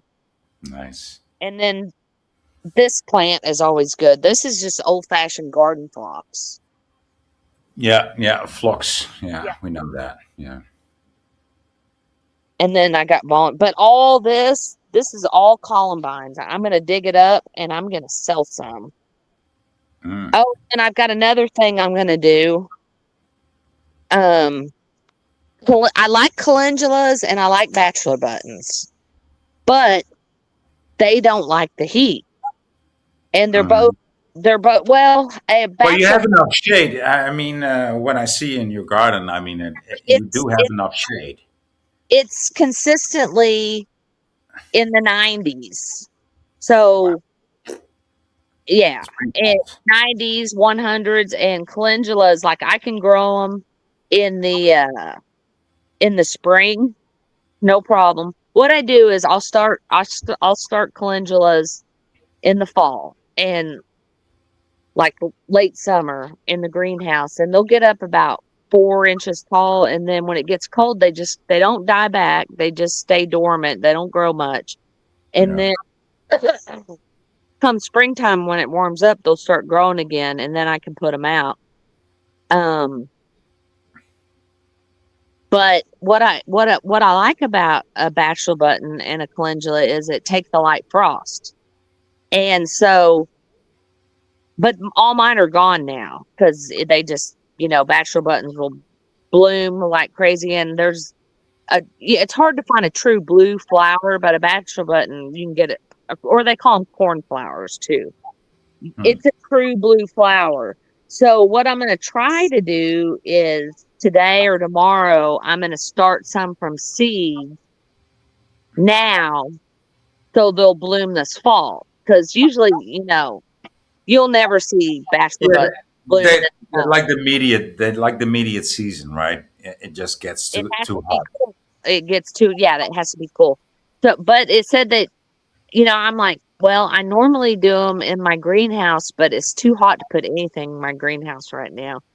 So I think I might buy some grow lights and start them in my house because it said, they germinate best when it's like 50s, 60s, the seeds. So I think if I put them in my house, they'll have a better chance. Maybe I'll put some in the greenhouse, some in my house, do an experiment. I finally learned how to decode Fahrenheit to Celsius and Celsius to Fahrenheit, but it's like Congratulations. I have no idea. Well, I do. So it's 9/5 or 5/9 minus or plus 32. So that's how it works. That's not easy. I mean, to take a ninth of everything, that's not easy. And then do you do minus 32 or plus 32 before you begin? It's not easy. It's very confusing. But especially when it goes under zero, I mean that's I know that it gets even at minus 40. Minus 40 Fahrenheit and minus 40 Celsius is the same. But I know that much. And I know that 100 Fahrenheit is 38 degrees Celsius. Maybe I'm wrong. Might be 41. I don't know. It's very confusing, but I know the formula now. But still, it will take me a minute to get there, to get to the answer. That's cool. That's called horsetail fern or something like that. It's just kind of reminds me of a cattail, but it's really cool coloring. I don't know if you can tell the coloring. It doesn't bloom or anything. It's just We call the thing we call kattenstaart, cattail, is something very different from what you call cattail. But yeah, that's okay. yeah. Well, that's different. Now this is a variegated cattail. I have 2 little pieces of it, and it's never bloomed. It doesn't. First couple of years, I had it in the middle of the pond. It didn't do shit, and then they said, "Well, don't plant it too deep." So then I moved the pots up to the shallow end of the pond, and it still don't do shit. So I don't know. You need to place it at the right part of the pond. So it's either, I think you need to place it at the southeast side of the plant of the pond. It might be at the south part of the pond. So if you plant it at the east side of the pond, I think it will work. Yeah. Well, that side's got some more sun. Oh, dude, I raised probably thousands of dragonflies this year already. Oh, really? That Yeah. much? I've only seen 2 this year. Danielle, I've seen this beautiful moth like 2 months ago. It's called the Latin name is Sphingidae, Oh, I don't know. and it looked like a crumbled old leaf, right? Like a brown grayish leaf, but it was big. It was like 2 inches, 3 inches big, and it was so beautiful, and it had all this structure in its wings, right? And I was looking at it, and some people came by and they said, "What are you looking at, boy?" I said, "Well, look at this beautiful moth." And they, wow, because I was looking at this plant, right, that was standing inside of the building. Uh-huh. And said, look at this moth, and people said, "Wow, that's beautiful." And then the third lady came by, and we watched this moth, and we touched it, and it fell down, and then it opened its wings, and it looked like bright magenta inside with yellow stripes, and I never seen something so beautiful from something that looked like a crumbled old leaf. I was like, wow, that was so magical. I was like, wow. You know what moonflower is, right? No. I might have a few blooming still in the shade. They only bloom at night, but if it's a cloudy day, Oh yeah. I know that. Yeah. they smell amazing. And I Yeah, just we, have we call that tuinersbloem. Yeah. moths love them. Uh-huh. I got some. Now this is a cool flower. This is native to North America. It's called Turk's cap. I'll pull this one off. And it'll grow in sun or shade, but I've got it growing mostly shade. It never opens up. That's just what it looks like. Wow, that's beautiful. Hummingbirds like it. And then once this flower's done, if you leave the little hip on, it makes a little like a rose hip, and it's edible. It kind of tastes like an apple, but it's tiny. I mean, you have to eat a shitload of them, But it's good to know if you're starving. If the apocalypse hits, well, I don't know about the apocalypse, because apocalypse means what? What is it? It means the lifting of the veil. Revealing, or the reveal, or some shit like that. It's like backwards what people think it is. It's lifting of the veil. It's like all these Muslimas that are in their hijabs. They will just have to lift the veil. That's what it means. Yeah. So, but let's just say if shit hits the fan, then you can always eat them if you're fucking hungry. And then this shit right here has gone crazy. That's oregano. Wow. Oregano. I started off with 2 in pots, and then I was like, you know what? It'd be a good idea to have this growing everywhere. And I put little sprigs. Well, No, that's a monster. It's like mint. It'll just take over. But the pollinators love the little flowers. Wow. It's just packed with flowers. I've never seen oregano bloom. Yeah, it's I've seen it bloom white and pink, but mine bloom pink. It's just covered with flowers. And another thing that I grow that a lot of people have no idea what it is comfrey, which it's very medicinal, which they called it knit bone. And like if you got a broken bone, it's just got little tiny delicate flowers. They'll get bigger than that. This one's got little scrawny flowers for some reason. But you can take the leaf and make a poultice for like bruises, sprains, broken bones, arthritis. I use it in which I make tinctures, like topical. They say don't eat comfrey. It's bad. It can cause liver failure, but I don't know if that. You can put it on skin though, right? Yeah, you put it on your skin. Yeah. Hot Same pot. goes for. I mean, back in the day, there was something with my knee. I think there was. I fractured my knee, and my mom, she used these old wife tales remedies. She said, "Put cabbage on it. Put cabbage on it." And so we put cabbage on it, and I think I was 10 years old or 12 years old, I don't know. And it healed. The next day, it was healed. It's like, and I looked at my mom like, "Did the cabbage work?" She said, "Well, you'll never know, but it's the first time that we tried cabbage, and it actually, I can tell from experience that it worked." Yeah, I've heard that. And then potatoes too. Like if you have an infection or a boil or some shit like that, you can like put a piece of potato on it and it'll draw out the poison. Right? Yeah. I gotta set my phone down for a sec. I gotta spray my arms. Which I've tried making I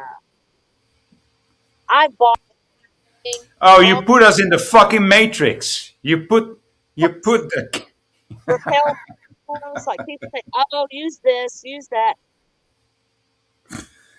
Oh, look at us looking at the matrix. Oh, well, thank you very much. God. But I just like fumigated myself. Supposedly, what is it? Lemon eucalyptus is like the best thing. So I bought a shit ton of it to try to make my own spray. I've tried my own salve. I've tried all different kinds of herbs and shit, and mosquitoes. No joke. Here's another look at the comfrey plant, which these blooms, see, look at the bumblebees love them. It's just a delicate. See, these have already bloomed, so that'll be seed. But the cool thing about this is it'll self-sow from seed. But you can dig the plant up. Like I've got one growing on top of one of my figs, so I got to grow it up.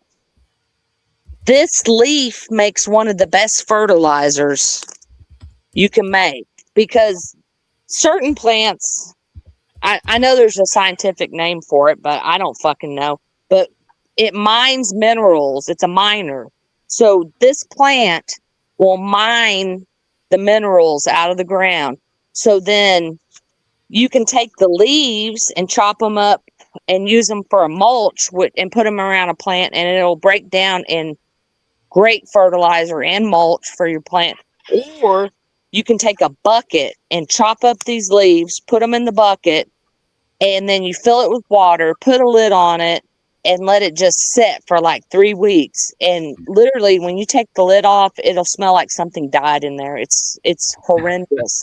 But you use it 10-to-1 ratio with water, and you can put it on the roots or the foliage, but it's like free fertilizer. So that's mainly how I grow it. You don't even have to cook it, right? Just let it ferment for Yep.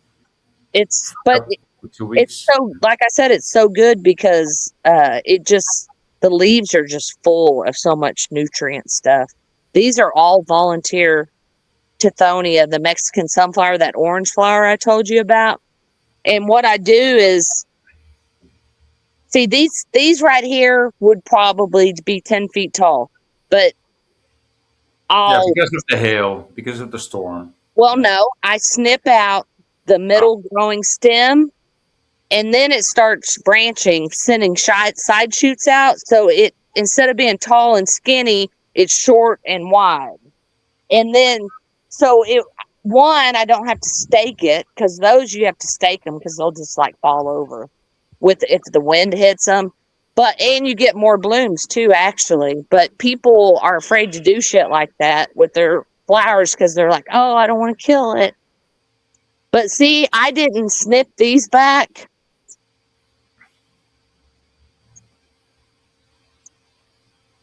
And they're every bit 10 feet tall.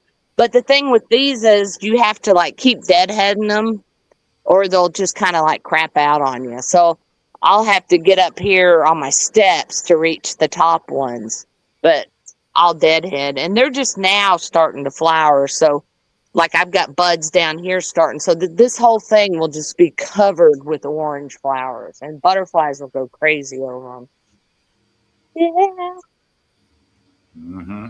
No, I just, which James was saying the other day, I was like, oh my God, I got so much to do. I got to do this. I got to do that. He goes, I think you have enough flower beds. That's a dwarf sunflower. It's called a teddy bear, which I bought seeds and they sent me that free pack. And I was like, fuck it, I'll grow them. So Gopher's been eating them though, but I've got like, I think I maybe have about 10 scattered throughout.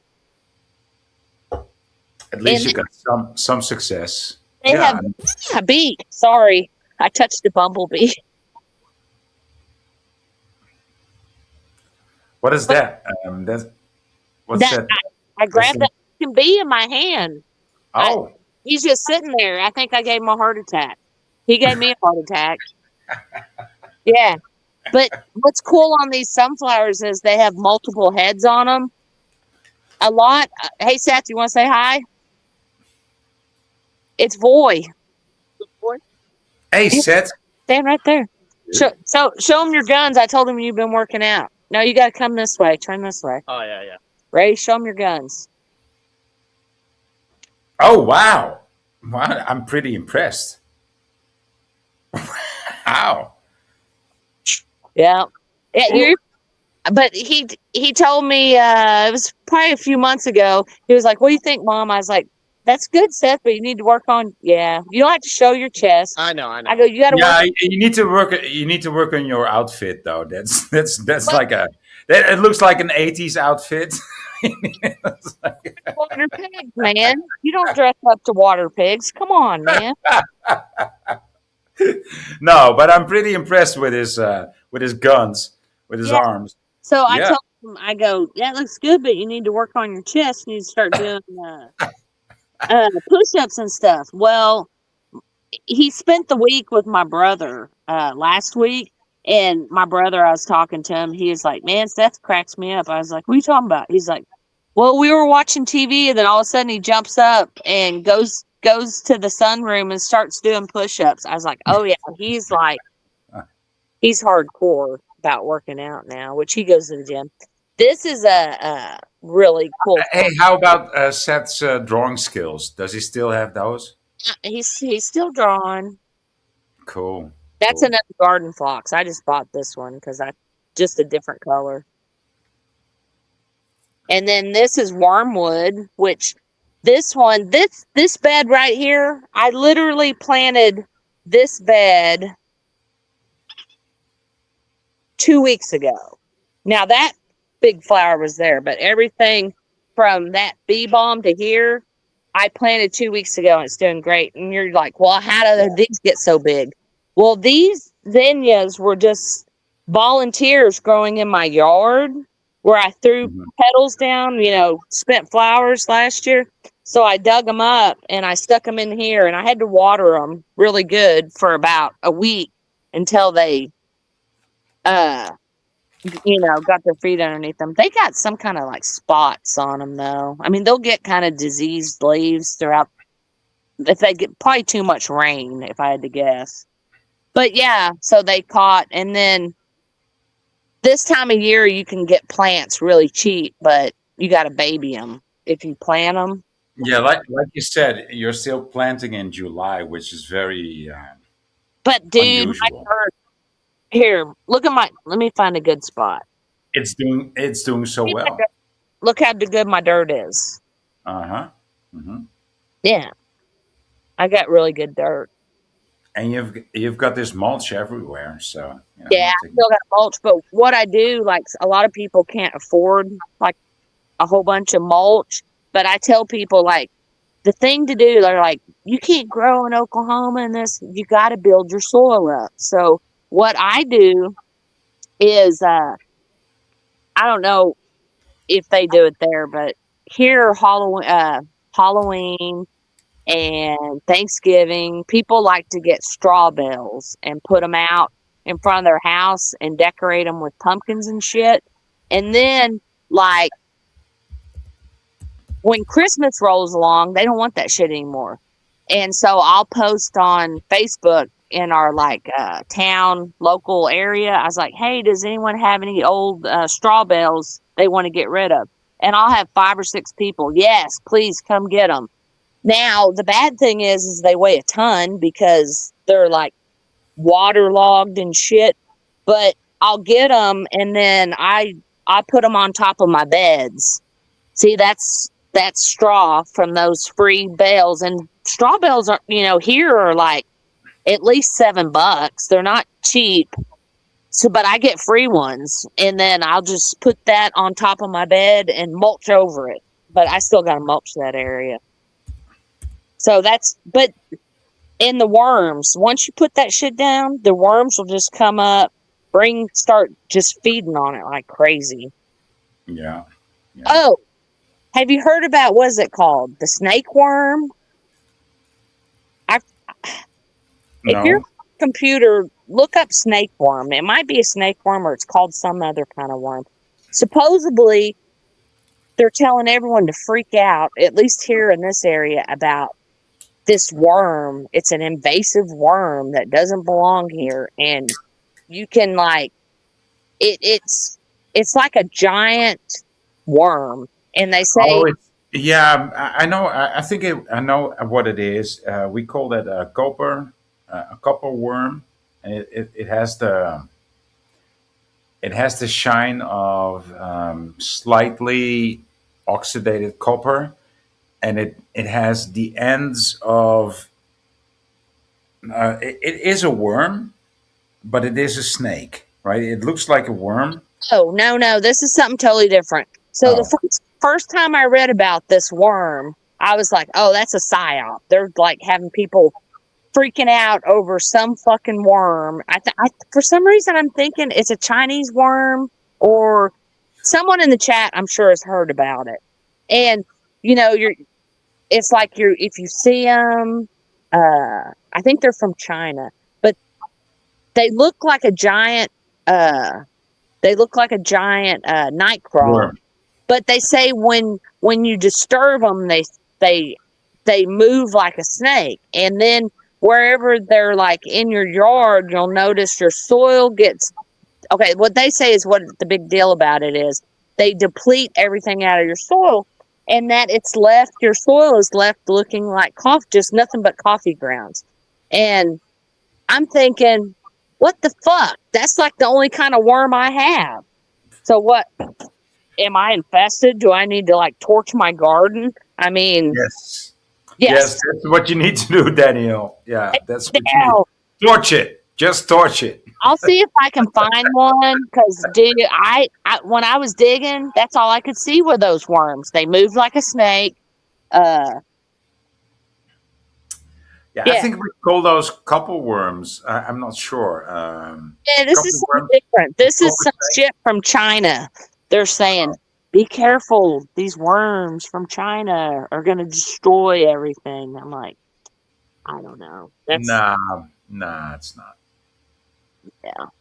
That's lemon balm, which my parent plant finally died, but those things put up babies everywhere. Oh, and then, yes, Last year, something happened here. See, I have to stake this flower. Nope, I just broke it. Motherfucker. That's the one bad thing about tall flowers is I've got to stake them. Yeah.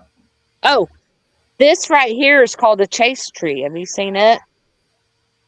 It's got No. leaves kind of look like marijuana. People are always like, is that marijuana? I'm like, no. These people know nothing.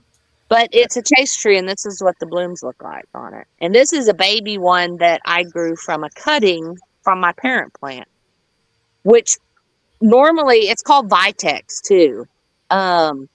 Normally they're like a bluish purple, like that color, the blooms. But they start out white. No, what I have a purple chase tree, and I took seeds one year, and I grew a whole bunch of chase trees from the seeds in pots, and some of them were purple, and one was pink. And I'm like, how do you get a pink one? Well, that's where the pollination comes, because when you grow from a seed, it's not true to the parent plant a lot of times. It'll be different. So these can be pink, white, purple if you grow them from seed. But these are cuttings off my parent plant. So when you do a cutting, it's a clone. So that's why these automatically, I know every cutting off one this, like I can take, like I wouldn't do it this year, but next year take cuttings off this one. I know it'll definitely be this color. But yeah, those are like expensive shrubs, which they'll turn into like a tree about 12 to 15 feet. And they're not cheap. And so I was happy. I got like 4 new ones. Oh, this is a cool plant. Oh, look at your! I just seen your slim stature. Look at you! Wow. Yeah. Yeah. The problem is like all my clothes don't fit me now. This is a tansy, which it's got really cool little button flowers. I mean, I do get pollinators like the plant. I see spiders and all sorts of stuff on it. This shit is easy to grow. You can just like break it off, strip the leaves, put it in a glass of water, and it'll root. But this is you don't see this plant anywhere for sale. I have never seen it for sale. But that is a anti-parasitic, like wormwood. I have wormwood and tansy. If anyone has wormwood, can you show us the wormwood, because it's got so much implication to it. Now this one is a little bitty one. Donna just talked about it I've chat. got. She said that wormwood is the Russian word for Chernobyl, right? How does it smell? Does it smell like licorice? No. And this right here, I think wormwood. Don't they make something out of it like back in the 1800s? I forget the name of it. It was like they would drink it and get like fucked up high on it. Yeah, especially in France, right? Starts with an A. Yeah, anise. No. Some anise. Anise. Yeah, no, I know what you mean, but I can't come up with it. But well, the thing that they actually derive from it is anise. Anise. That's what they derive from it nowadays. But that's somebody will come up with it in chat. Yeah, someone will Google it. But that this is a little start I just put here. I pulled it up and it had just a couple little bitty absinthe. Yep. Absinthe or something. Yeah, I think that's made out of wormwood. Yep. Professor Max is right again. Yeah. That's one of those things I'm sure you got to be careful with, because like tansy, yeah, it'll get rid of your worms, but it'll also kill you if you like take too much. Yeah. This is wormwood over here. I've got 2 clumps of it, but it's really pretty in the landscape. Now I don't remember it flowering. I'm sure it might. I need to look. It didn't flower last year, but I'm trying to think. Yeah, I grew this from seed because this is another plant. So maybe if it gets blooms, it'll bloom this year. But it's got a real silky feel to it. It feels different, very soft. But it's one of those plants. It kind of back here. It kind of sprawls because I get a lot. Well, this gets afternoon sun, but it's a lot of shade. But this is one of those plants too. Like you could take these and like bury these stems, and it'll just root. Which that means I ought to take some cuttings and sell some. Yeah, you should. So, but that's what we're wanting to. We're gonna redo. We're fixing to have them replace the roof and the siding on the house because this side's not bad, but the other side's just demolished. And my fireplace is demolished, all the siding. But I told him I wanted to wait on the roof until this fall because I don't want them to come in here and just destroy all my flowers. You know what I mean? Mm. Oh, and then these black-eyed Susans, I never planted a black-eyed Susan, but that's a big wildflower here in Oklahoma. I had like some growing in the backyard, just came up, and I just put like one little sprig in a flower bed, and it just took off. And then You've got this magic dirt in your garden. it didn't start out. It was like hard red clay is what my dirt is. But clay, people are like, my phone was ringing. Clay is awesome because And you just ignored it because you were on my stream. I love that. my neighbor, which he never calls me, so I'm gonna have to see what he wants here in a minute. But clay is great to grow in, but you've got to add the organic stuff. Yeah, I mean clay. What's it called? Jasmine. Toscan jasmine loves clay too. But yeah, my dirt is starting out. This was just like hard as a rock and just red, but I just keep amending it every year and it just gets better and better. But the thing is if I don't amend it, like behind the pond, I neglected behind the pond, and I noticed, the last 3 years, I was like, man, my plants just ain't doing that good. Man, I guess they don't get enough sun. And then I was like, no, because I used to have lots of pretty plants behind my pond, and I had shade then. It's my dirt. And sure enough, I got to looking at it. Dirt was just shit. Probably because them fucking Chinese worms ate all the nutrients out of my dirt. But so I just yesterday, to combat the heat, I'm up and outside at 6:00 working and I work hard until from 6 to 10:30, and then I take it easy. I like to catch my nap. And then usually I'll come out an hour before dark, but yeah. Your garden actually looks more beautiful than it did. When's the last time I saw you on my stream? Like 3 or 4 years ago. But I think last time we were there, it was like early spring and nothing was really blooming. It wasn't in the summer. No, but still, it was like a couple of years ago. And that's what I tell. Like, people don't want to do maintenance. Like these are cosmos, which these all came up from seed. These orange ones, I didn't grow any orange ones. These all come from seed. So when they're done blooming, since it's an annual, you've got to deadhead them, and they'll Throw just it in. Yeah. they'll just bloom over and over. But these, like I tell people, it's like once these go to seed, it's like they won't bloom because the plant's like, hey, I'm here. I grew. I had a pretty flower. I made a seed, and I reproduced. Now I'm done.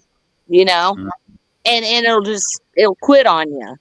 So that's where a lot of people, because some people come over, they're like, oh, I can't grow anything. But look at all the stuff you're growing. It's like, yeah, because you gotta like, it's fucking hard work. But you And know, even if you don't put in the hard work, you just gotta pay attention to the flowers, and once upon a time they will tell you what they need and what they want. It's yeah, like got one in the backyard it's that that simple. it. I've had it there for like 5 years, and it's alive, but it won't grow and it never blooms. And I know it wants to be moved, so I guess I'm gonna have to move it finally. I mean, if it lived 5 years Yeah. just begging to be moved. Oh, what I was going to tell you is it was liberating. I told you, like, it's hard for me to pull up a seedling and throw it away because, like, that's a baby tithonia. If I left that in the front of my bed, I would have a 10-foot flower by fall. But I'm like, nope, I can't do it. But the old me would like transplant this or put it in a pot and try to give it away. I'm just like, fuck it, man. I just throw it down and it's Good liberating. for you. Oh fuck yeah, you've grown. I love that. Yeah, same goes for me. I'm like, yeah, no, I don't want that. There's enough of that, and just throw it away, step on it, dance on its neck. Even the plant won't blame you for doing that. Because there's always some that has to go away. Yeah. Oh, I got to show you one more thing before I go because I got to see what my neighbor wants. So, You're gonna go. yeah, I You're got to gonna show. leave us. I got to Goodbye. show you something cool. Okay. So, mosquitoes are bad. We have an old swimming pool that 2 years ago it had a leak in the very bottom of it, and I tried to find the leak, and I got stung by 2 honeybees on my finger for whatever reason. It just swelled up like crazy. Well, so I haven't messed with the swimming pool, but it's like I throw mosquito dunks in here and it is working. I don't see any mosquitoes in here. But this nasty swimming pool has when you come out here at night, I have hundreds of tree frogs. People freak out when they see one tree frog. Oh my god, a tree frog. And then also, I got to show you these little shells. Have you tried to throw some copper in there? Nah, these shells right here. Do you see that little exoskeleton of that critter? Or am I too close? Yeah, yeah, You see it? yes, yeah. Those are all dragonflies that came up out of the water and hatched. Or Yeah. no, they didn't hatch. They shed their skin and For then sure. yeah, Yeah. those are all. Which Oklahoma, I was like, those are way too little for a dragonfly. Oklahoma has, I forget the name of it, but a little dragonfly. It said their little sheds are like half an inch, and that's half an inch, but literally thousands of them where they've come up out of the swimming pool. And then over here, I have this stock tank, which I don't even know why the fuck this stock tank ended up back here, but it got tree frogs in it, and which they're all in the water right now. There's one right there. Can you see that little dude?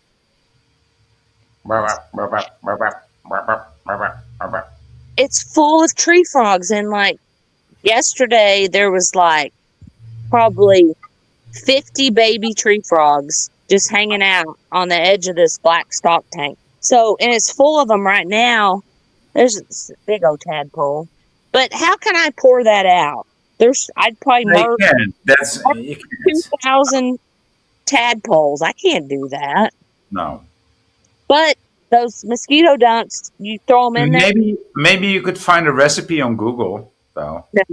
But the mosquito dunks, what they do is it said it doesn't hurt aquatic wildlife, but what it does is the mosquitoes will still lay their eggs in there, but they won't hatch.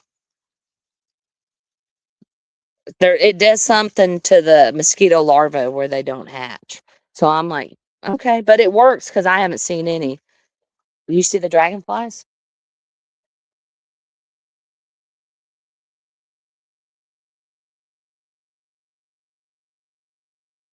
You see him? Yes, no. Got little dragonflies. Well, all right. Everyone's probably like, shut up about gardening. Are you there or did you step away, boy?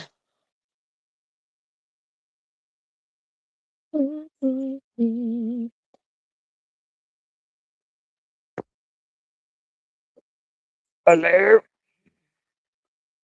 Awkward silence.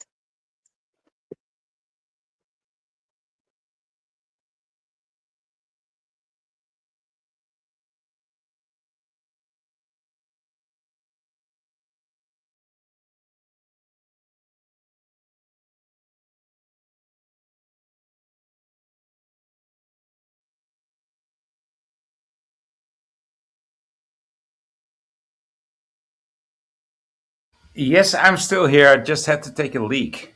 That's fine. Yeah, I mean, it happens. I mean, I wanted you to see my lilies bloom. One of my lily pads is blooming. Hold on a sec. Like, dude, everyone's probably bored. Do you see it? My lily flower right there. Yeah,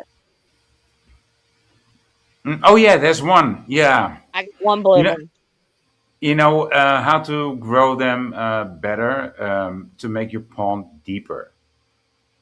It Yeah. it it needs a deep pond. Well, the pond in the middle is about 2.5 feet deep. See, that's too little. Yeah. But your plan is to make it wider and deeper. So yeah. Yeah. I've just got lots of pond plants. I'm going to sell those too because I did have some people come buy some pond plants because they said nowhere in Fort Smith sells it. I was like, oh, I know. I drive to Bixby, Oklahoma, which is almost a 2-hour drive for me. Oh, and to buy pond plants. There's a real good nursery there. These flowers are badass, which they spread like crazy. That's a salvia right there. Mm. Oh yeah, that's typical salvia. Mm-hmm. They call this black and blue here because the flower's blue, and then I don't know that part of the Stem. Yeah. There's like I think there's 1,000 sorts of salvia, but maybe 1,000 or hundreds. I just So plant many. everywhere. But hey, I Yeah. have to call my neighbor and see what he wants. Well, thank you for being here. I Yeah, mean, it's been such. It's been years since since we had some interaction, and it's kind of one of those things that, just like anything else, it's like felt like yesterday, but then again, it felt like forever. You know, yeah, yeah. like me and James were talking. We've been together 12 years now. I'm like, what? That doesn't seem possible. Mm. Well, give my kindest regards to James and to Seth and his guns. I Yeah. mean, he's looking good. He was gonna show you his abs, man. I was like, hey, Dal, keep your clothes on. All right. Well, you take it easy. I'm gonna see what my neighbor needs. Okay, ciao. Yep. Bye. Uh, that's fucking awesome. How the fuck do I get off here, boy? Well, okay, I'll remove you. Um, It's been so long, I don't remember. well, yeah, almost. You're almost done now. You're not gone yet, but there you are. Now you're gone. Now that was awesome. We need to play some music now. Um, no, not this.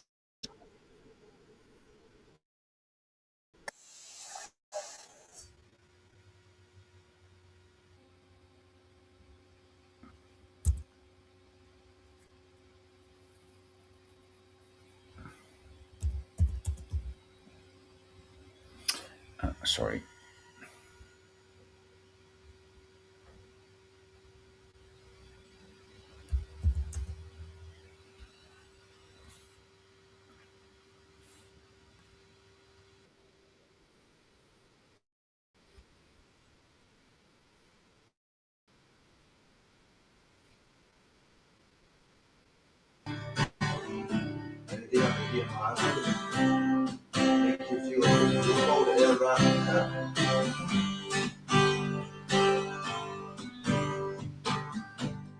Emotional roller coaster. What in it you go down? In it you go down. You didn't act like you supposed to. So why am I'm always a monster.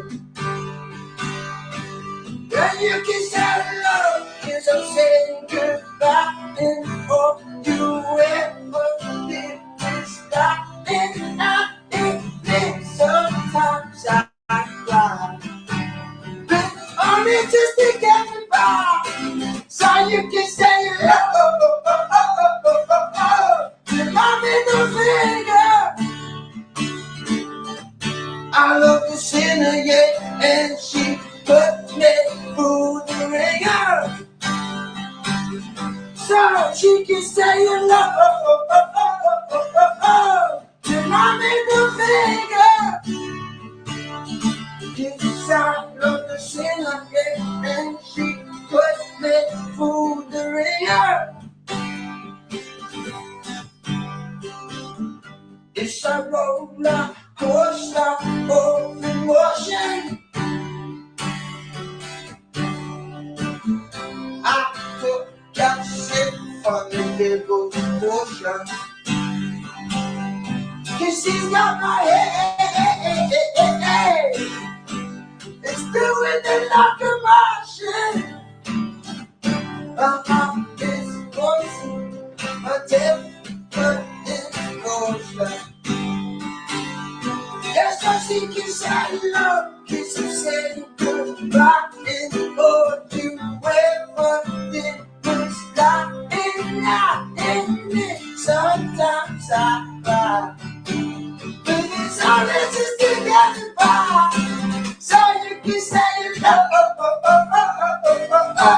you love me no finger. I love the sinner, yeah, and she put me through the ringer. What's so she can say you love me no finger. I love the sinner, yeah, and she put me through the ringer. So why do you constantly contact me for sympathy? But you're the one who stole everything I knew in life away from me. As he can say love,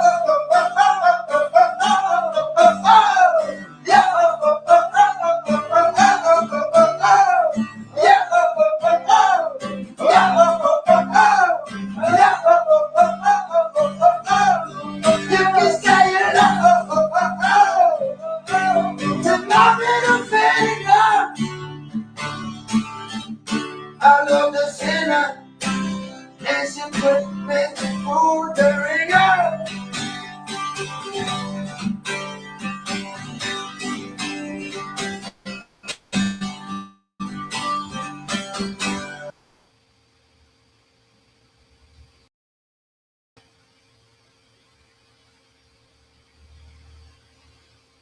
Ugh.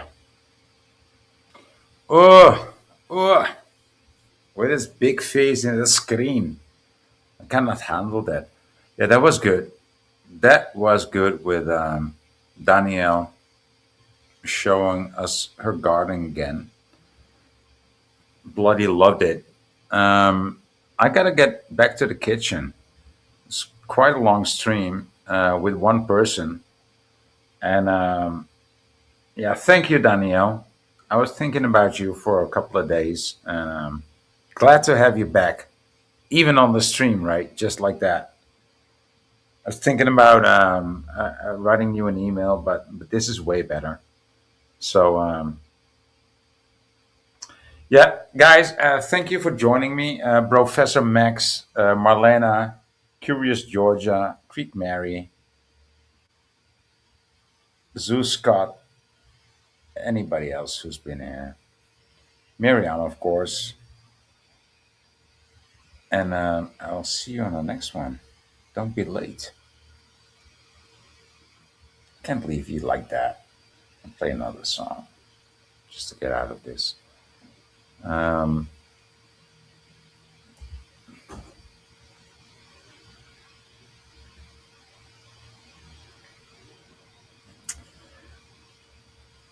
I'll play this for.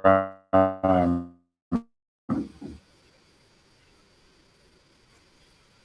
play this for. What's the name again? Hotboxing. Especially for hotboxing.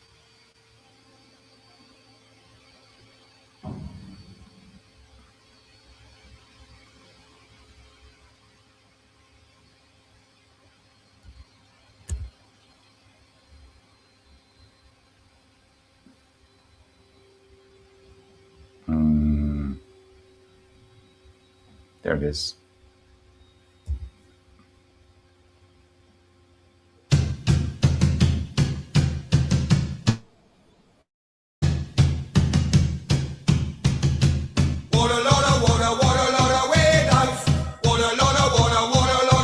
What a lot of weirdos!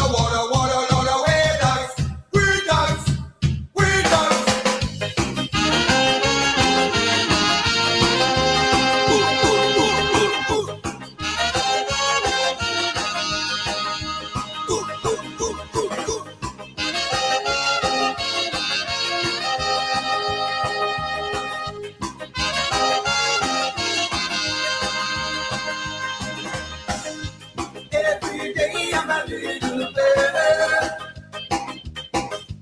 No more mental breaking down.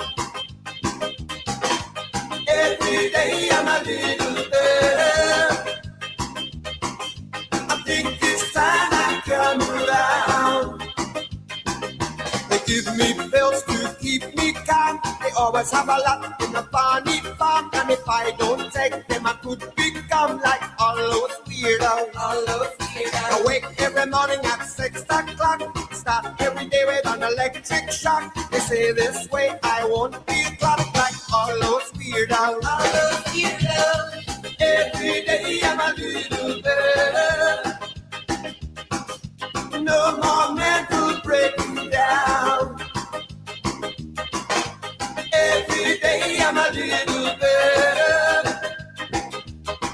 I think this time I come around. They wake me up all night and day. They won't even listen to a word I say. They say this way I won't become like all those weirdos.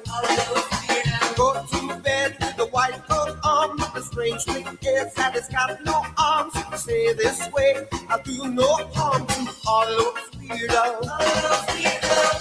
Every day I'm a little better. No more mental breaking down. Every day I'm a little better. I think this time I come around. Ooh, ooh, ooh, ooh. Eh, oh, eh, oh, ooh, ooh, ooh, ooh. Eh, oh, eh, oh, ooh, ooh, ooh, ooh. Eh, oh, eh, oh. Weirdos, weirdos.